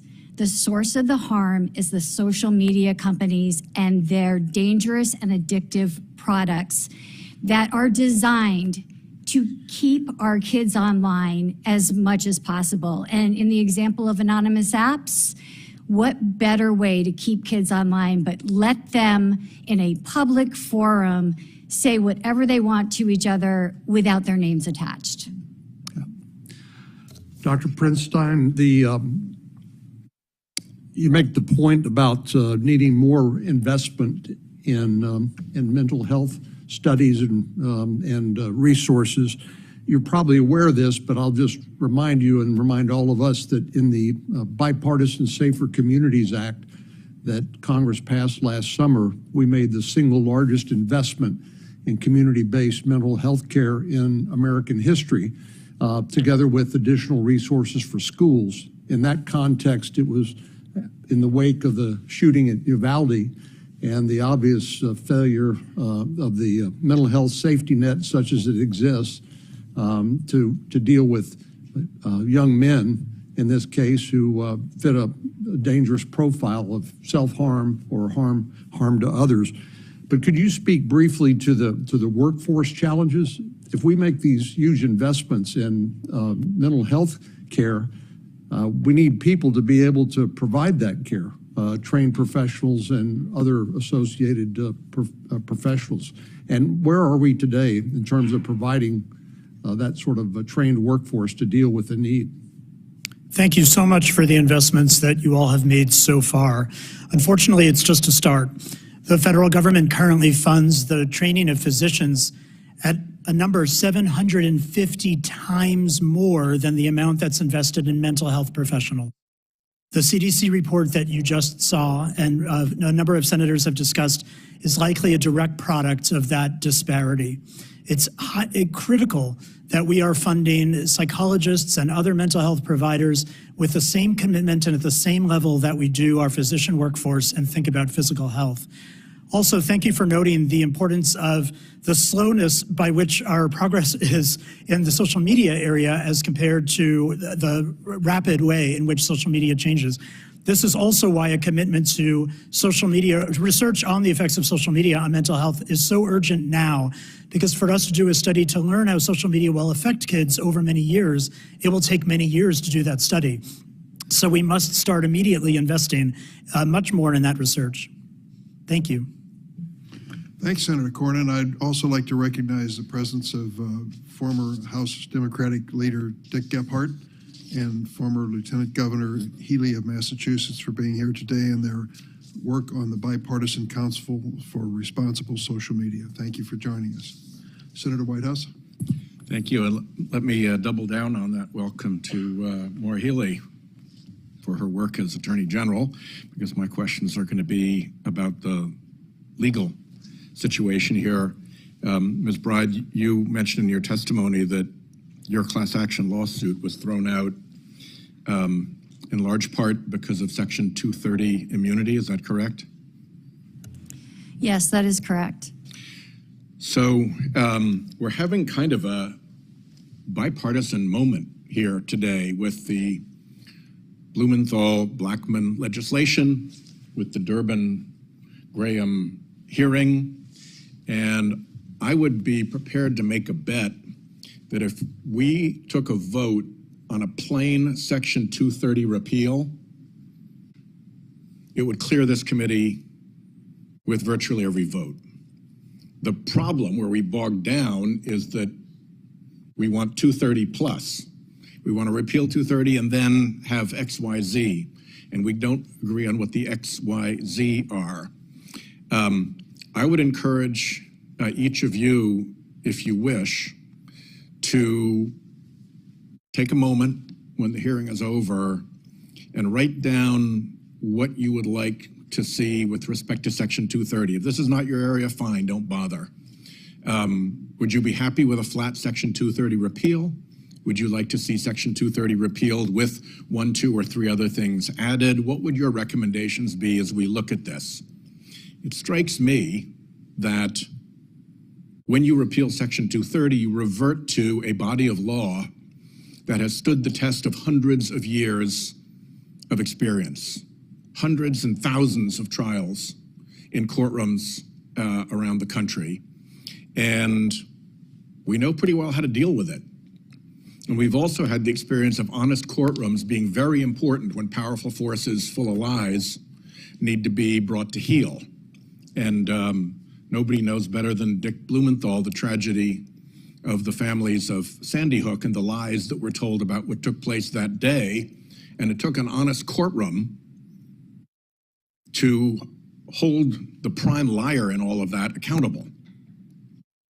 And there was a lot of lying told about the Dominion Corporation, and it took an honest courtroom, trial still underway, discovery still happening, but in the honest courtroom, you have the chance to dig down and see what were the lies and who should be held accountable, rather than just have it all be fought out in the noise of the internet and the public debate.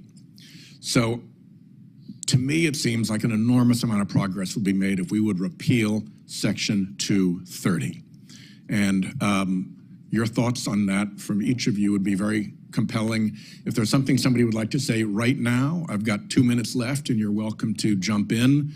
But I mean, if you just can't hold back and you've got your answer ready, but I'd really be interested in the considered judgment of anybody who would care to answer about what the world would look like if Section 230 weren't there. Ms. Bride.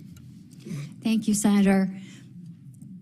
I would like to see a minimum of Section 230 repealed to the point where these companies can be held accountable for their own policies that lure kids into their products, like in the case of the anonymous apps. We monitor for cyberbullying and we reveal the identities of those who do so.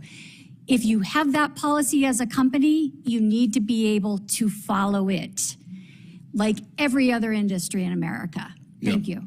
Thank you. Yeah, the things we're looking at, I think, most closely here are, first, the company owns its own policies and ought to be accountable for them. That has nothing to do with something that pops up and then gets put on a platform, and when should they be accountable for what's on the platform. These are the basic operating systems designed by them of their platform, and they should own that, period, end of story. And the other is when they're on notice. When something is up on their platform and they know perfectly well that it's up there and they know perfectly well that it's dangerous, and they don't bother to deal with it responsibly because they know that they won't be held accountable. They can do whatever they please to try to generate clicks off even dangerous content. So those are the areas we're looking at, and I look forward to hearing the advice from this terrific panel, and I want to thank Chairman Durbin and Ranking Member Graham for hosting this. Senator Blackman had stepped out and returned now. Let me just say thank you to her and to Senator Blumenthal for your terrific work together. Thank you, Senator Whitehouse. Senator Blackburn, you're next. Thank you, Mr. Chairman, and thank you to each of you. We are glad you're here. For everyone on the panel, and you can just give me a thumbs up, and I am making the assumption that you all support the Kids Online Safety Act. Okay, the record will reflect. Y'all are all for it, and we appreciate that. We think it is necessary. Thank you to each of you for your testimony and also for your advocacy. We appreciate this. Ms. Delane, I want to come to you, if I may. The End Child Exploitation Act that I had filed last Congress, and we have this back up again. This is something that we've done because what we realize is the necessity for child exploitation to be reported to NCMEC's cyber tip line. And the bill unanimously passed through the Senate last year, and we are hopeful to get it finished. So give me just about 30 seconds on why this bill is so important. Thank you, Senator, and thank you for your leadership on this particular act. One of the most important components is the extension of the retention period. Many of the ESPs, obviously, when they're making reports to us, the tech companies, from the moment they make the report, there is a 90-day retention notice that the companies agree to wait and hold that material if law enforcement chooses to serve legal process and gather more details. As we've demonstrated with the exponential growth in numbers and the number of law enforcement leads that we are sending out, it is simply not enough time for law enforcement to be able to assess a report and determine whether or not an investigation must ensue. So extending the data retention is an important part of this act. And that was a wonderful suggestion that came to us from advocates to extend that, because it takes longer sometimes for individuals to come forward and for law enforcement to piece that together. And the goal is to keep our children safe. Yes. So we appreciate that. Ms. Bride, I want to come to you again. And as always, we know how you grieve your loss, and our sympathies are with you, but also our action to get something done. Let's talk about fentanyl and the impact of fentanyl. And the way children have met, whether it's on Instagram, TikTok, Snapchat, YouTube. We have worked on this issue about how these platforms need to be held accountable for the illegal activity that is taking place. And you spoke beautifully about Carson and the bullying that was taking place with him. But we also know from other parents that you and I have met with that the introduction to drugs, the acquaintances they think are children, and then they find out that they're being groomed to be pulled in to using drugs, or they're being groomed to be pulled in to sex trafficking. And that is one of the dangers that are there, that luring and that addiction of social media. And Emma, you spoke so well to that, and we thank you. But let's talk a little bit about how we should be protecting children from meeting these drug dealers and pushers and traffickers online, and how easy it has become for these people to impersonate children and to then ruin the lives of our children. Go ahead. I'd like for you to speak to that. I know your advocacy is in that vein. Thank you, Senator. When we have met with other parents, and you've been in the room as well, we have parents who have lost their children to fentanyl-laced drugs. And the frustration with them is they also can't get the drug dealers taken off the platform. I think I would defer to somebody else on this topic to speak, as that's not my specific area of expertise. Yeah, Ms. Bride, let me ask you this, and for any of you, for parents that have lost their kids to drug dealers, do any of you know of a drug dealer that has been apprehended, charged, indicted, convicted? No. Isn't that amazing? Goes back to Senator Graham's point that something needs to be done about this. They're using social media as their platform. Dr. Prinstein, Mr. Chairman, my time is out. I guess I will need to yield back to you. I had one more question. So, thank you, Senator. Thank you. Senator Hirono. Thank you, Mr. Chairman. And I thank all of the panelists and everyone in the audience and those who are watching these proceedings. What I get, of course, is the utter frustration that you all are sharing with us. And of course, I thank my colleague for her advocacy in getting something done.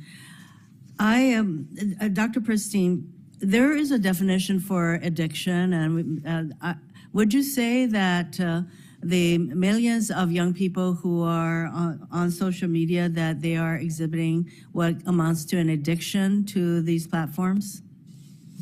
Within the science community, we're debating over the use of that word a little bit right now to depict social media, but I do think there's agreement that there is clearly a dependency on social media, which we can see in kids suffering from many of the same symptoms that we see in the DSM, the Diagnostic Manual for Addiction to Substances. It seems to apply quite well to the description of kids' behavior and dependency on social media. And the additional danger to an addiction to social media is that this is such a negative kind of information that they can get. They're bullied, they're hassled, there are all kinds of horribly negative kinds of messages that they get from this particular addiction, which may be, a little bit different. So we do have treatments normally for addiction. Do we have treatments for addiction to social media? I don't believe those have been adequately studied. And we probably should study it. And that gets me to Ms. Lemke. You started on social media at a sixth grade, was it? Would you say that you were addicted to social media? I will say that I exhibited, and thank you for your question, Senator, a dependency that was stated here today, but I do not think that I alone can define what that addiction means. I think that other members of my generation and other young voices should be integrated into these ongoing conversations into what constitutes an addiction moving forward. Well, did you have a hard time not going to social media on a regular basis, on a daily basis? You spent up to 6 hours on these platforms.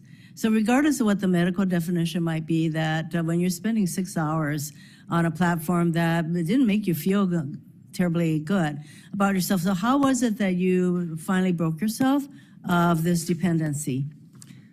Well, thank you, Senator, for your question. It took getting to a breaking point where my anxiety was so great, my depression was incredibly acute, and my issues with disordered eating were rampant. It took about 3 to 4 years getting into the 9th grade where one day I heard the buzz of a notification and I had the Pavlovian response to instantly grab for it. And suddenly in that moment, I asked why. Why was I allowing these companies to have so much control over me? And that question has led to many more and has gotten me here today to speak up about the importance of having youth voices at the legislative table. So I appreciate your mentioning that. It sounds, but your sort of the light going off in your head, is that the kind of experience that a lot of young people who are so dependent on these platforms that they can on their own will decide, I just can't take this anymore? Or is that one of the reasons that you created Log Off?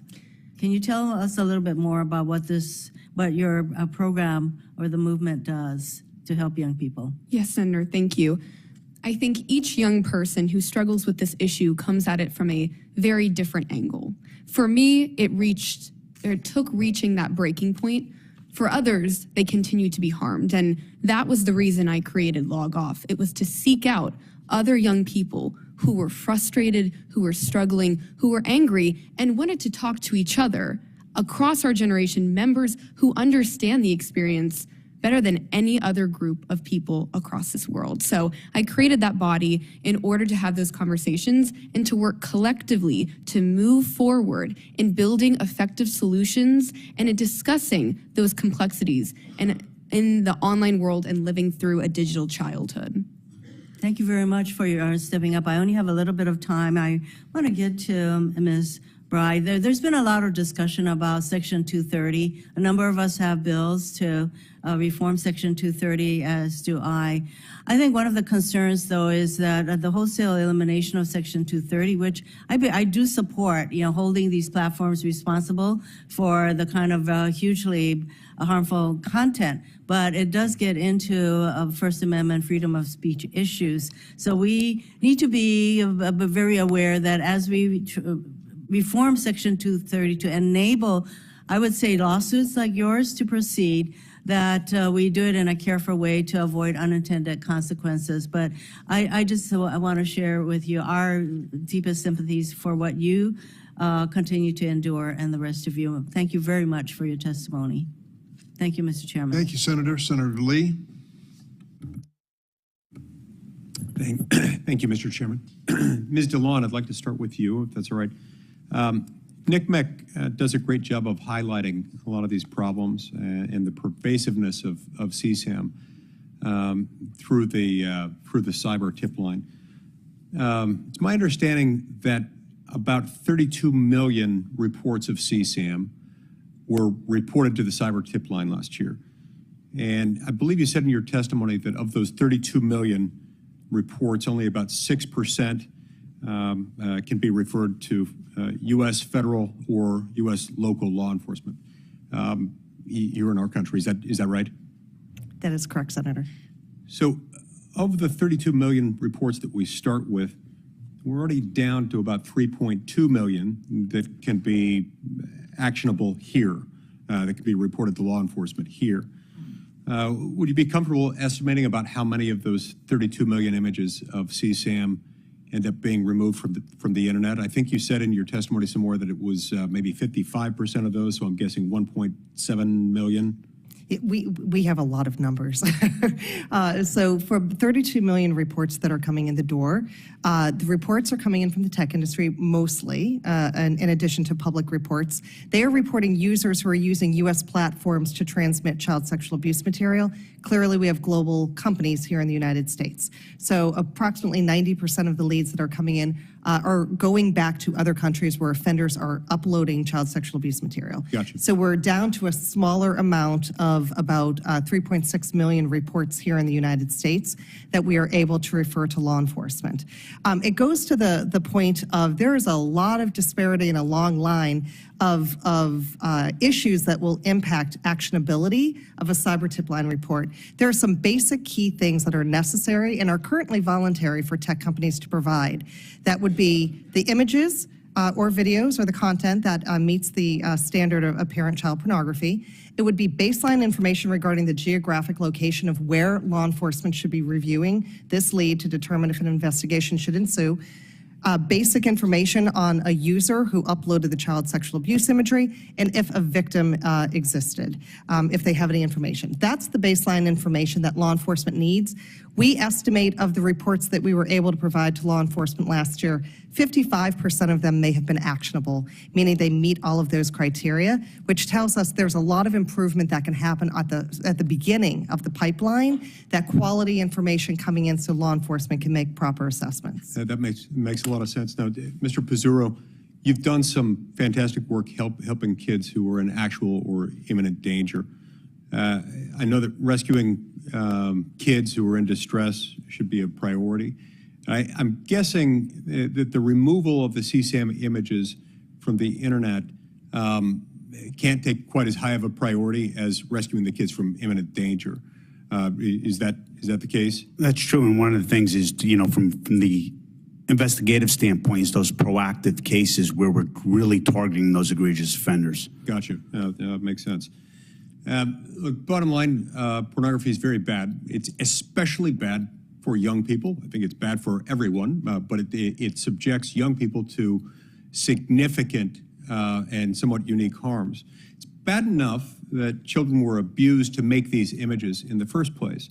But every single time these images are viewed or shared, a child's re-traumatized again. It's one of the reasons why last year I introduced a bill called the PROTECT Act. This is a bill that would require any websites hosting pornographic material on a commercial scale to put in place a removal mechanism and remove images at the request of the individual who appears in them. And it also require websites to verify the age of individuals appearing in pornographic material, and also they would have to verify consent. They'd be also penalized for hosting CSAM and any other items that were in there that shouldn't be. And then their victims or their authorized representatives could petition for those images to be removed from the website. And I think that would help with that. Mr. DeLon, in your testimony, you mentioned that current law needs to be changed, Ms. DeLon, I'm sorry, that it needs to be changed in order to help CSAM be able to share those images, help people be able to share those images with CSAM and with law enforcement. And I'd be happy to work with you on that to get that done and to incorporate into that into my bill, the PROTECT Act. One more thing, these things are all important. That's why at the end of last year, I also introduced another bill called the SCREEN Act. This bill would require that any commercial website hosting pornographic images has to verify the age of users on their site and block minors from viewing graphic material.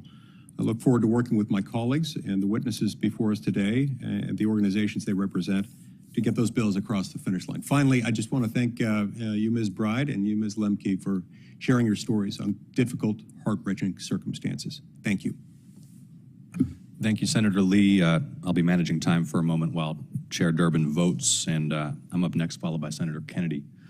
I want to thank our panel for your testimony, in particular, Ms. Bride, to you for bringing your advocacy to the Senate amidst this nightmare that you and your family have lived and continue to live. Ms. Lemke, thank you for your extraordinarily well-considered and powerful testimony. Ms. DeLon, as you know, and as you mentioned in your opening statement, Senator Grassley and I have legislation to strengthen federal protections against sexual abuse of children, including online exploitation. And we were able to pass that legislation through the Senate last Congress with bipartisan support, not yet through the House. We're hoping to do that this Congress with your help.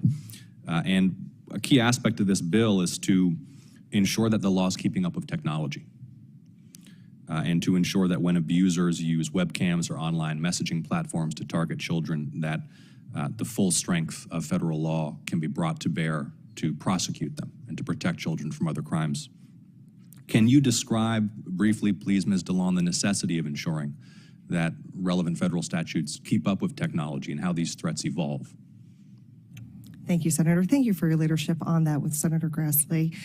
We look forward to, continuing to work with you and your staff. It is important as we're talking about the continual evolution of threats to our children. Technology was mentioned earlier, moves much faster than the legislative process, and it's very important and encouraging to be here today to hear from all of you kind of leading the charge here of ensuring that our legislative proposals and legislative pieces that you're considering are actually matching the technology. What you mentioned, Senator, about live streaming, that's being considered in your bill. We have seen an evolution with children being sexually exploited who there is not a physical abuser who is actually physically touching them. And we need to ensure that the legislation actually reflects that children are being exploited, children are being sexually victimized by individuals in different countries, in different states, in different rooms. And this is something that we continue to see where offenders are moving children from social media platforms, maybe where they introduce, and then move them to a more, a different platform where they would have live abuse ability, as well as individuals who are selling children for sexual performance online. So thank you for recognizing that evolution of technology needs to be reflected in legislation. Thank you, Ms. DeLon. And the same legislation that I've offered with Senator Grassley also strengthens law enforcement as they prosecute those who cross state lines or international lines to abuse children. What are you seeing now in terms of trends and dynamics in so-called sex tourism, particularly as it pertains to the abuse of children? Sex tourism, certainly you still have people who are traveling to other countries, taking advantage of lax laws and poverty to sexually exploit children. We do, of course, see now an increase, if you want to call it sex tourism, of individuals who are virtually streaming, live streaming, sexually exploiting children in impoverished countries and paying them via, online apps. So this is something that we continue to see as a problem, actually getting worse because of the new ways that people can communicate live streaming. Well, our bipartisan legislation, as you know, will help to crack down on online abusers as well as those who cross state lines or international lines to attack children. I thank you for your continued support for the legislation. Finally, just briefly, Senator Blackburn ran out of time and had another question that she wanted to ask. I want to make sure to get that to Dr. Prinstein. And Ms. Lemke, you in a very candid and personal way described the impact that the use of these technologies had on your psyche. And I know that in particular for other young people around the country, they've experienced the same dynamic, the formation of dependence, the impact on self-image and mental health. And I thank you for sharing your story. And I want to ask you, Dr. Prinstein, if you could just speak for a moment about the long-term negative psychological impact that, in particular, young people can experience as a result of their use of social media and how we in Congress should think about addressing that. Scientists are working as fast as we can to give you those answers. It's something that requires us to follow kids as they mature and see how it is that they develop. We do know that there are numerous online communities and opportunities to engage with content that actually teaches kids how to cut themselves, how to engage in behaviors that are consistent with an eating disorder, how to conceal these behaviors from their parents and adults, and they sanction young people when they discuss the possibility of engaging in adaptive rather than maladaptive behaviors. Many of these online posts and communities have no warnings, no trigger warnings to indicate that these might be concerning for kids. And of course, that's something that is directly associated with kids' likelihood of engaging in these maladaptive behaviors themselves. Thank you, Dr. Prinstein. Deeply disturbing and certainly warrants regulatory attention. Appreciate your testimony. Senator Kennedy, you're next for 5 minutes. Thank you, Senator. Many of the companies that we're talking about are American companies. Not all of big tech is American, but we certainly led the way. These companies are very successful. They're very big. They're very powerful. They're really no longer companies. They're countries. And they're going to oppose any of this type of legislation. It's why virtually nothing with respect to big tech has passed in the last 5 years. I want to be fair. I think that social media has made our world smaller, which is a good thing. But it has made our world coarser. And if I had to name one fault, it wouldn't be the only one, but I would say that social media has lowered the cost of being an a-hole. People say things on social media that they would never say in an interpersonal exchange. Adults, even though it's depressing sometimes, can deal with that. It's hard for young people. We've talked about a number of problems that are presented by social media: data, privacy, sexual exploitation, but also mental health, and the impact that I think it's clearly having on particularly young women in the Gen Z generation, 10 or 11 to 25 and 26. They're living their lives on social media. And they're not developing interpersonal relationships. It's making them very fragile. It's reaffirming this culture of victimhood. They're not getting ready for the world. So let me cut to the chase. I'll start with am I saying it right, Golan? Golan, I apologize. For young people, defined as people under the age of 16, should we just abolish social media for them? Don't let them access it? You know, things are so serious that Give me some quick answers, because I'm going to go down the line. We should consider all options, but I think we should focus. It makes more sense to focus on a duty of care and changing how these platforms operate. Practically keeping kids off under 16 may be impossible. And I would also say it's not just social media. A lot of these things happen on video game platforms as well. You think it'll really be easy to change the attitudes of these social media companies? If you create a duty of care and you limit the data that they can collect. Right. I think they have a duty to care already. What about you, Doctor? I think we desperately need to educate parents. I know we need to educate, but should we just tell kids, look, it's a lot like alcohol. This stuff is addictive, and until you're 16, you can't access social media. There are benefits that also come from social media, and I don't know whether it's realistic to keep kids off of it completely. I think practicing moderation with close parental supervision, with substantial education coming from the school. Here's a news flash for you. A lot of parents don't care, Doctor. Mr. Mazzaro? Yep, Senator. Basically, there should be something. If I bought a phone tomorrow, there should be at the very least, a terms of agreement. I can't even access that phone until I go through a 3-minute or 5-minute video. Okay, Mr. Laney? An acknowledgement that when you build a tool that allows adults and children to communicate with one another or find connections, that there is a duty of care to ensure that you're creating a safe environment for those kids. Well, I think there's clearly a duty of care. The issue is how to enforce a duty of care. Go try to pass a bill enforcing that duty of care in the United States Congress and see what the reaction from big tech is. Right, absolutely. And creating these tools, recognizing that these incidents are going to happen and finding ways that children can report them. Would you support a law that says, okay, if you're under 16, you can't access social media? I think will be difficult. There are positive things about social media, but there are many, many terrible things that kids are finding themselves in bad shape. If it were, you say it would be hard. I know it would be hard. Do you think it's a wise thing to do? I believe if the tools are designed properly, there could be benefits. Okay. I don't have my glasses on. Yes, ma'am.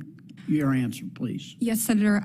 I have not spent a lot of time thinking about specifically the right age to enter, because I do not think that it addresses the fundamental question we must answer: how to create online spaces that are safer when kids decide to enter. Because I can tell you that these age Is that a no? Is that sorry, Senator? Do you think we should prevent kids under the age of 16 from accessing social media? I think that we should spend more time looking at how to make those platforms safer because kids will circumnavigate age restrictions. And I agree with Ms. Lemke as well. I think that safeguards is the way to go. If we look historically at the automobile industry, it was not safe, but we brought in seatbelts, airbags, and now it is much safer. And we can do that with this industry. Okay, thank you. Senator Klobuchar. Thank you very much, Mr. Chair. So thank you so much. This has been an incredible hearing. And as you know, I'm involved in this issue. I thank Senator Blumenthal and for his work and Senator Blackburn and so many others. So I would agree we need rules of the road. We need rules of the road for everything from the what we're talking about here for kids to privacy to competition because there's just no rules of the road. As Senator Kennedy has expressed, we have tried in many ways and passed a number of bills in this committee. I believe one of these days they're going to start to pass because the social media companies have stopped everything in their tracks that we have tried to do. And I think it is important, I guess I would start with that, that they are companies and they are media corporations, basically. And I try to explain to people that if you put something online or put it on one person does it, that's bad, that's one thing. But or if you yell fire in a crowded theater, okay, that's on you. But if the multiplex were to take that yelling fire and put it in all their theaters with an intercom so everyone could hear it, that's a whole nother thing. And that's a problem that hasn't been solved when it comes to these companies. They are profiting off the repeating of this information and the spreading of this information. So, Mr. Golan, I just ask you this. In addition to setting the rules of the road that we want to do, when we talk about auto companies and all of these other areas, at some point people have been able to sue them for problems. And right now these companies are completely immune. Do you want to get at that and talk about your views on that? Yeah, I think that's a huge piece of the equation is the ability of parents and young people themselves to hold these companies accountable. You know, Kristen talked about her lawsuit being thrown out. We work with Tawana Anderson, whose 10-year-old daughter died after attempting the viral choking challenge, which TikTok put into her For You feed. It's not something she was searching for. TikTok's decided that this was the piece of content that would be most appealing to her at that time. And their case was thrown out of court for Section 230 reasons as well. Right. So, okay, I just want to make that clear. The rules are good, but I'm telling you, if you just pretend that they are a loftier than any other company class that can't be sued for anything, we're never going to get a lot of these things done. So let's be honest about that. The Respect for Child Survivors Act. So this is something Senator Cornyn and I passed. Mr. Prinstein, do you agree that it's important for mental health professionals to be involved in interviews of child survivors? This is this idea that whatever the crime, I was a prosecutor for quite a while, sexual abuse, whatever, it's important to have a coordinated effort when it comes to interviewing kids. Yes, absolutely. There's a clear psychological science around how to do that in safe and appropriate ways. Thank you. The issue of eating disorders, I'll go back to you, Mr. Golan. Studies have found that the eating disorders have the highest mortality rate of any mental illness. I think that surprises people. I led the Anna Weston Act, and last year, of course, thanks to Senator Blumenthal, we heard, and Senator Blackburn, from Frances Haugen, the Facebook whistleblower, about Instagram's own internal research on eating disorders. You talk about that connection between the internet, eating disorders. Do you want to quickly comment on that connection and why that should be part of our focus here?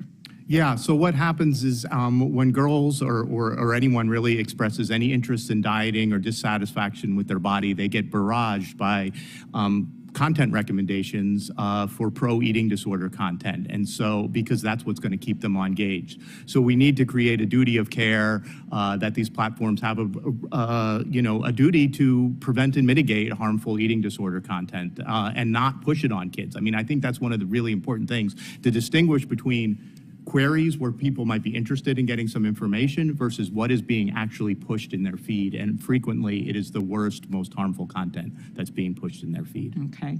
Ms. Stallone, Senator Cornyn and I did a lot of work on human trafficking, as you know, passed that original bill to create incentives for safe harbor laws. Can you talk about how the internet has changed the way that human traffickers target and exploit kids? Yes, thank you, Senator. Human trafficking and child sex trafficking in particular has certainly been fueled by online platforms and the connectivity between offenders and children. Not only does it make buyers, it makes it easier for buyers to find children who are being trafficked, but it also allows the imagery of these children to continue to circulate, and that often keeps the victims quiet and being silenced in terms of speaking up, because their images are then being transmitted online for potential buyers to locate. Okay, last question. Mr. Pizarro, thanks for your work. I have heard heart-wrenching stories of young people who've died after taking drugs. In one case, in drugs they bought on Snapchat through messages. A child named Devin, suffering from dental pain, bought what he thought was Percocet, and it was laced with fentanyl. And this is off of Snapchat. As his mom, Bridget, said, all of the hopes and dreams we as parents had for Devin were erased in the blink of an eye, and no mom should have to bury their kid.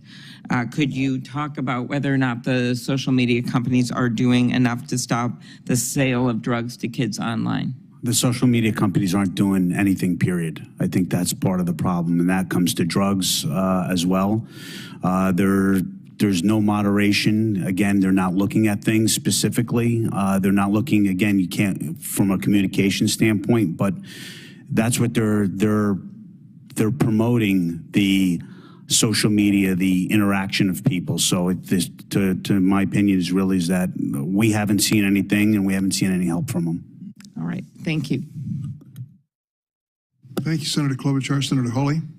Thank you, Mr. Chairman. Thanks to all of the witnesses for being here. Ms. Bride, I want to start with you. I want to particularly thank you for being willing to share your story and Carson's story.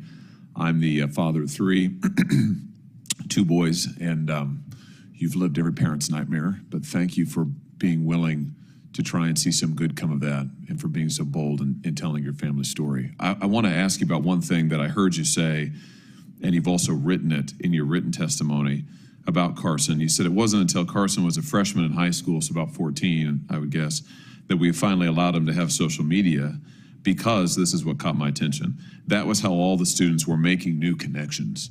Could you just say something about that? Because that's the experience, I think, of every parent. My boys are 10 and 8, and they're not on social media yet, but I know they'll want to be soon, because they'll say, well, everybody else is on it. So could you just say a word about that? Yes, thank you. We waited as long as we possibly could, and we were receiving a lot of pressure from our son to be involved. I think I hear this a lot from other parents. You don't want to isolate your kid either.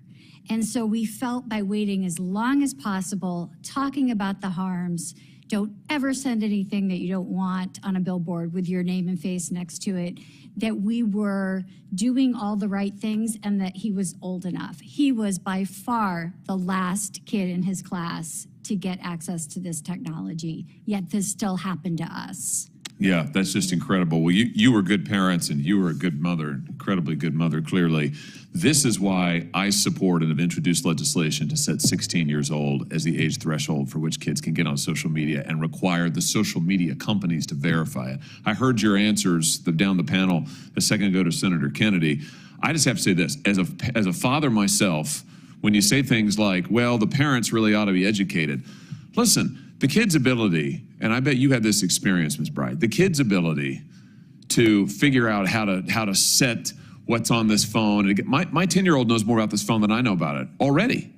What's going to be like in another 4 years or 5 or 6 years, like your son, Ms. Bride? So I just say, as a parent, it would put me much more in the driver's seat if the law was you couldn't have a phone. I'm sorry, you couldn't get on social media till 16. I mean, that would help me as a parent. So that's why I'm proposing it. Parents are in favor of it. I got the idea from parents who came to me and said, please help us, please help us. And listen, I'm all for tech training, it's great, But I just don't think that's going to cut it. So I've introduced legislation to do it. Let's keep it simple. Let's put this power in the hands of parents. I'd start there. Second thing, Ms. Bride, you brought suit against Snapchat and others, and I've got your lawsuit right here. And you were barred by Section 230, and you testified to that effect. They just threw it all out, right? Mm-hmm. The court threw it all out? Right. And Go it ahead. wasn't, the lawsuit was not about content.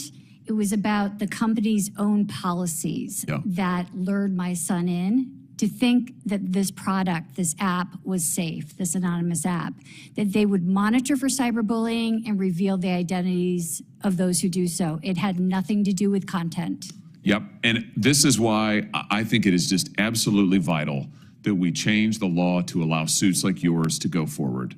And if that means we have to repeal all of Section 230, I'm fine with it. I'm introducing legislation that will explicitly change Section 230 to allow suits against these social media companies for their own product design, for their own activities, for their own targeting of kids, for them to be sued for that. And it will allow you and every other parent, Ms. Bright, to get into federal court. We will create a federal right of action because here's what I've decided. Listen, I'm a lawyer, former attorney general. I believe in the power of courts. And what I've decided is you can fine these social media companies to death. FTC fined Facebook, what, $1 billion or something a couple of years ago? They didn't change their behavior at all. They don't fear that. What they will fear, though, is they fear your lawsuit. That's why they fought it so hard. They don't want parents suing them. They don't want to be on the hook for damages, double damages, treble damages. Well, they should be. And if we give the power to parents to go into court and say, we're going to sue you, they will fear that far more than they fear some regulator here in Washington, D.C., who, by the way, is probably looking to get a job with that same company when they rotate off their regulatory panel. Because that's what happens. All the regulators here in D.C., they go to work for these tech companies as soon as they're done here. Well, enough of that. Let's put power into the hands of parents, allow you, Ms. Bride, and every other parent in America who has a grievance here to get into court and sue these people and hold them accountable. And I'd say the same thing about child sexual exploitation material. Let's let parents sue, and I will introduce legislation that will allow any parent in America who finds child sexual exploitation material online to go sue the companies for it. If they know or should have known, the companies, that they were hosting this material, let's let them sue them. That, I tell you what, if these companies think they're going to be on the hook for multi-hundred-million-dollar or more fines and damages from multiple suits all across the country, they'll change their act. They'll get their act together real quick. So my view is enough of this complicated regulatory this, regulatory that. Just give the American people and American parents the right to get into court and defend their kids and to defend their rights. And if we do that, I think we'll see real results. Last thing, Mr. Chairman, I know I'm going long here, but I just want to say this. We have these hearings every so often. I love these hearings. They're great. Everybody talks tough on the companies. And then later on, watch, we'll have votes in this committee, real votes. And people have to put their names to stuff. And oh, lo and behold, when that happens, we can't pass real tough stuff. So I just say this to my colleagues. This has been great. Thank you, Mr. Chairman, for holding this hearing. This has been great. But it's time to vote. It's time to stand up and be counted. I've been here for 4 years. It's been 4 years of talk. The only thing we've gotten done on big tech is TikTok, which we finally banned from all federal devices. That's the only thing of any significance we have done on big tech. That has got to change. And I want to thank all of you for being here to help galvanize that change. Thanks for indulging, Mr. Chairman.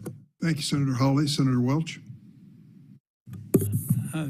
You know, there's a lot of heartache in this room, and you've lived it, and I just want to acknowledge that. And what you've lived is every parent's fear, and this dilemma that we have. If there's an easy solution to it, maybe the lawsuits is being proposed. If there was an easy solution, we'd get it. You know, I want to talk to you, Emma, just if I can. This question of whether we can have an age limit, it's appealing, but is it practical? Thank you, Senator, for your question. I have not spent a lot of time thinking through specific ages that should go on social media. I think looking at age verification is crucial in understanding how to build a productive solution. But to your point, I think the question we really have to ask is when children who know more than most parents enter these online spaces, how are they protected? Because we have seen time and time again that no matter the bans, kids find a way in. Right, so they'll find a way in. And, you know, what we're hearing from you lost your son, the childhood sex exploitation. I mean, it's horrifying. And these are the examples of a system that is really gone amok, and it's a system that's legal. But even those kids who are not caught up in victimized in child prostitution or bullied into taking their own life, there's a mental health crisis. I mean, this is just not good for anybody. And kids, I mean, we were all kids once, and we're vulnerable at that age to what other people think of us.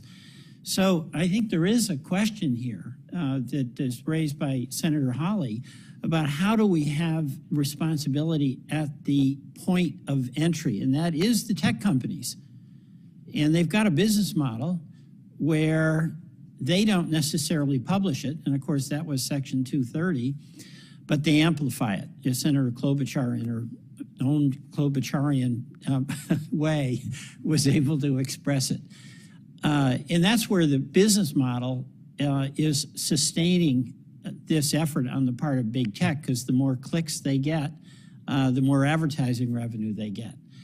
You know, one question I have is whether it's time for us to create a governmental authority. That gets dismissed oftentimes.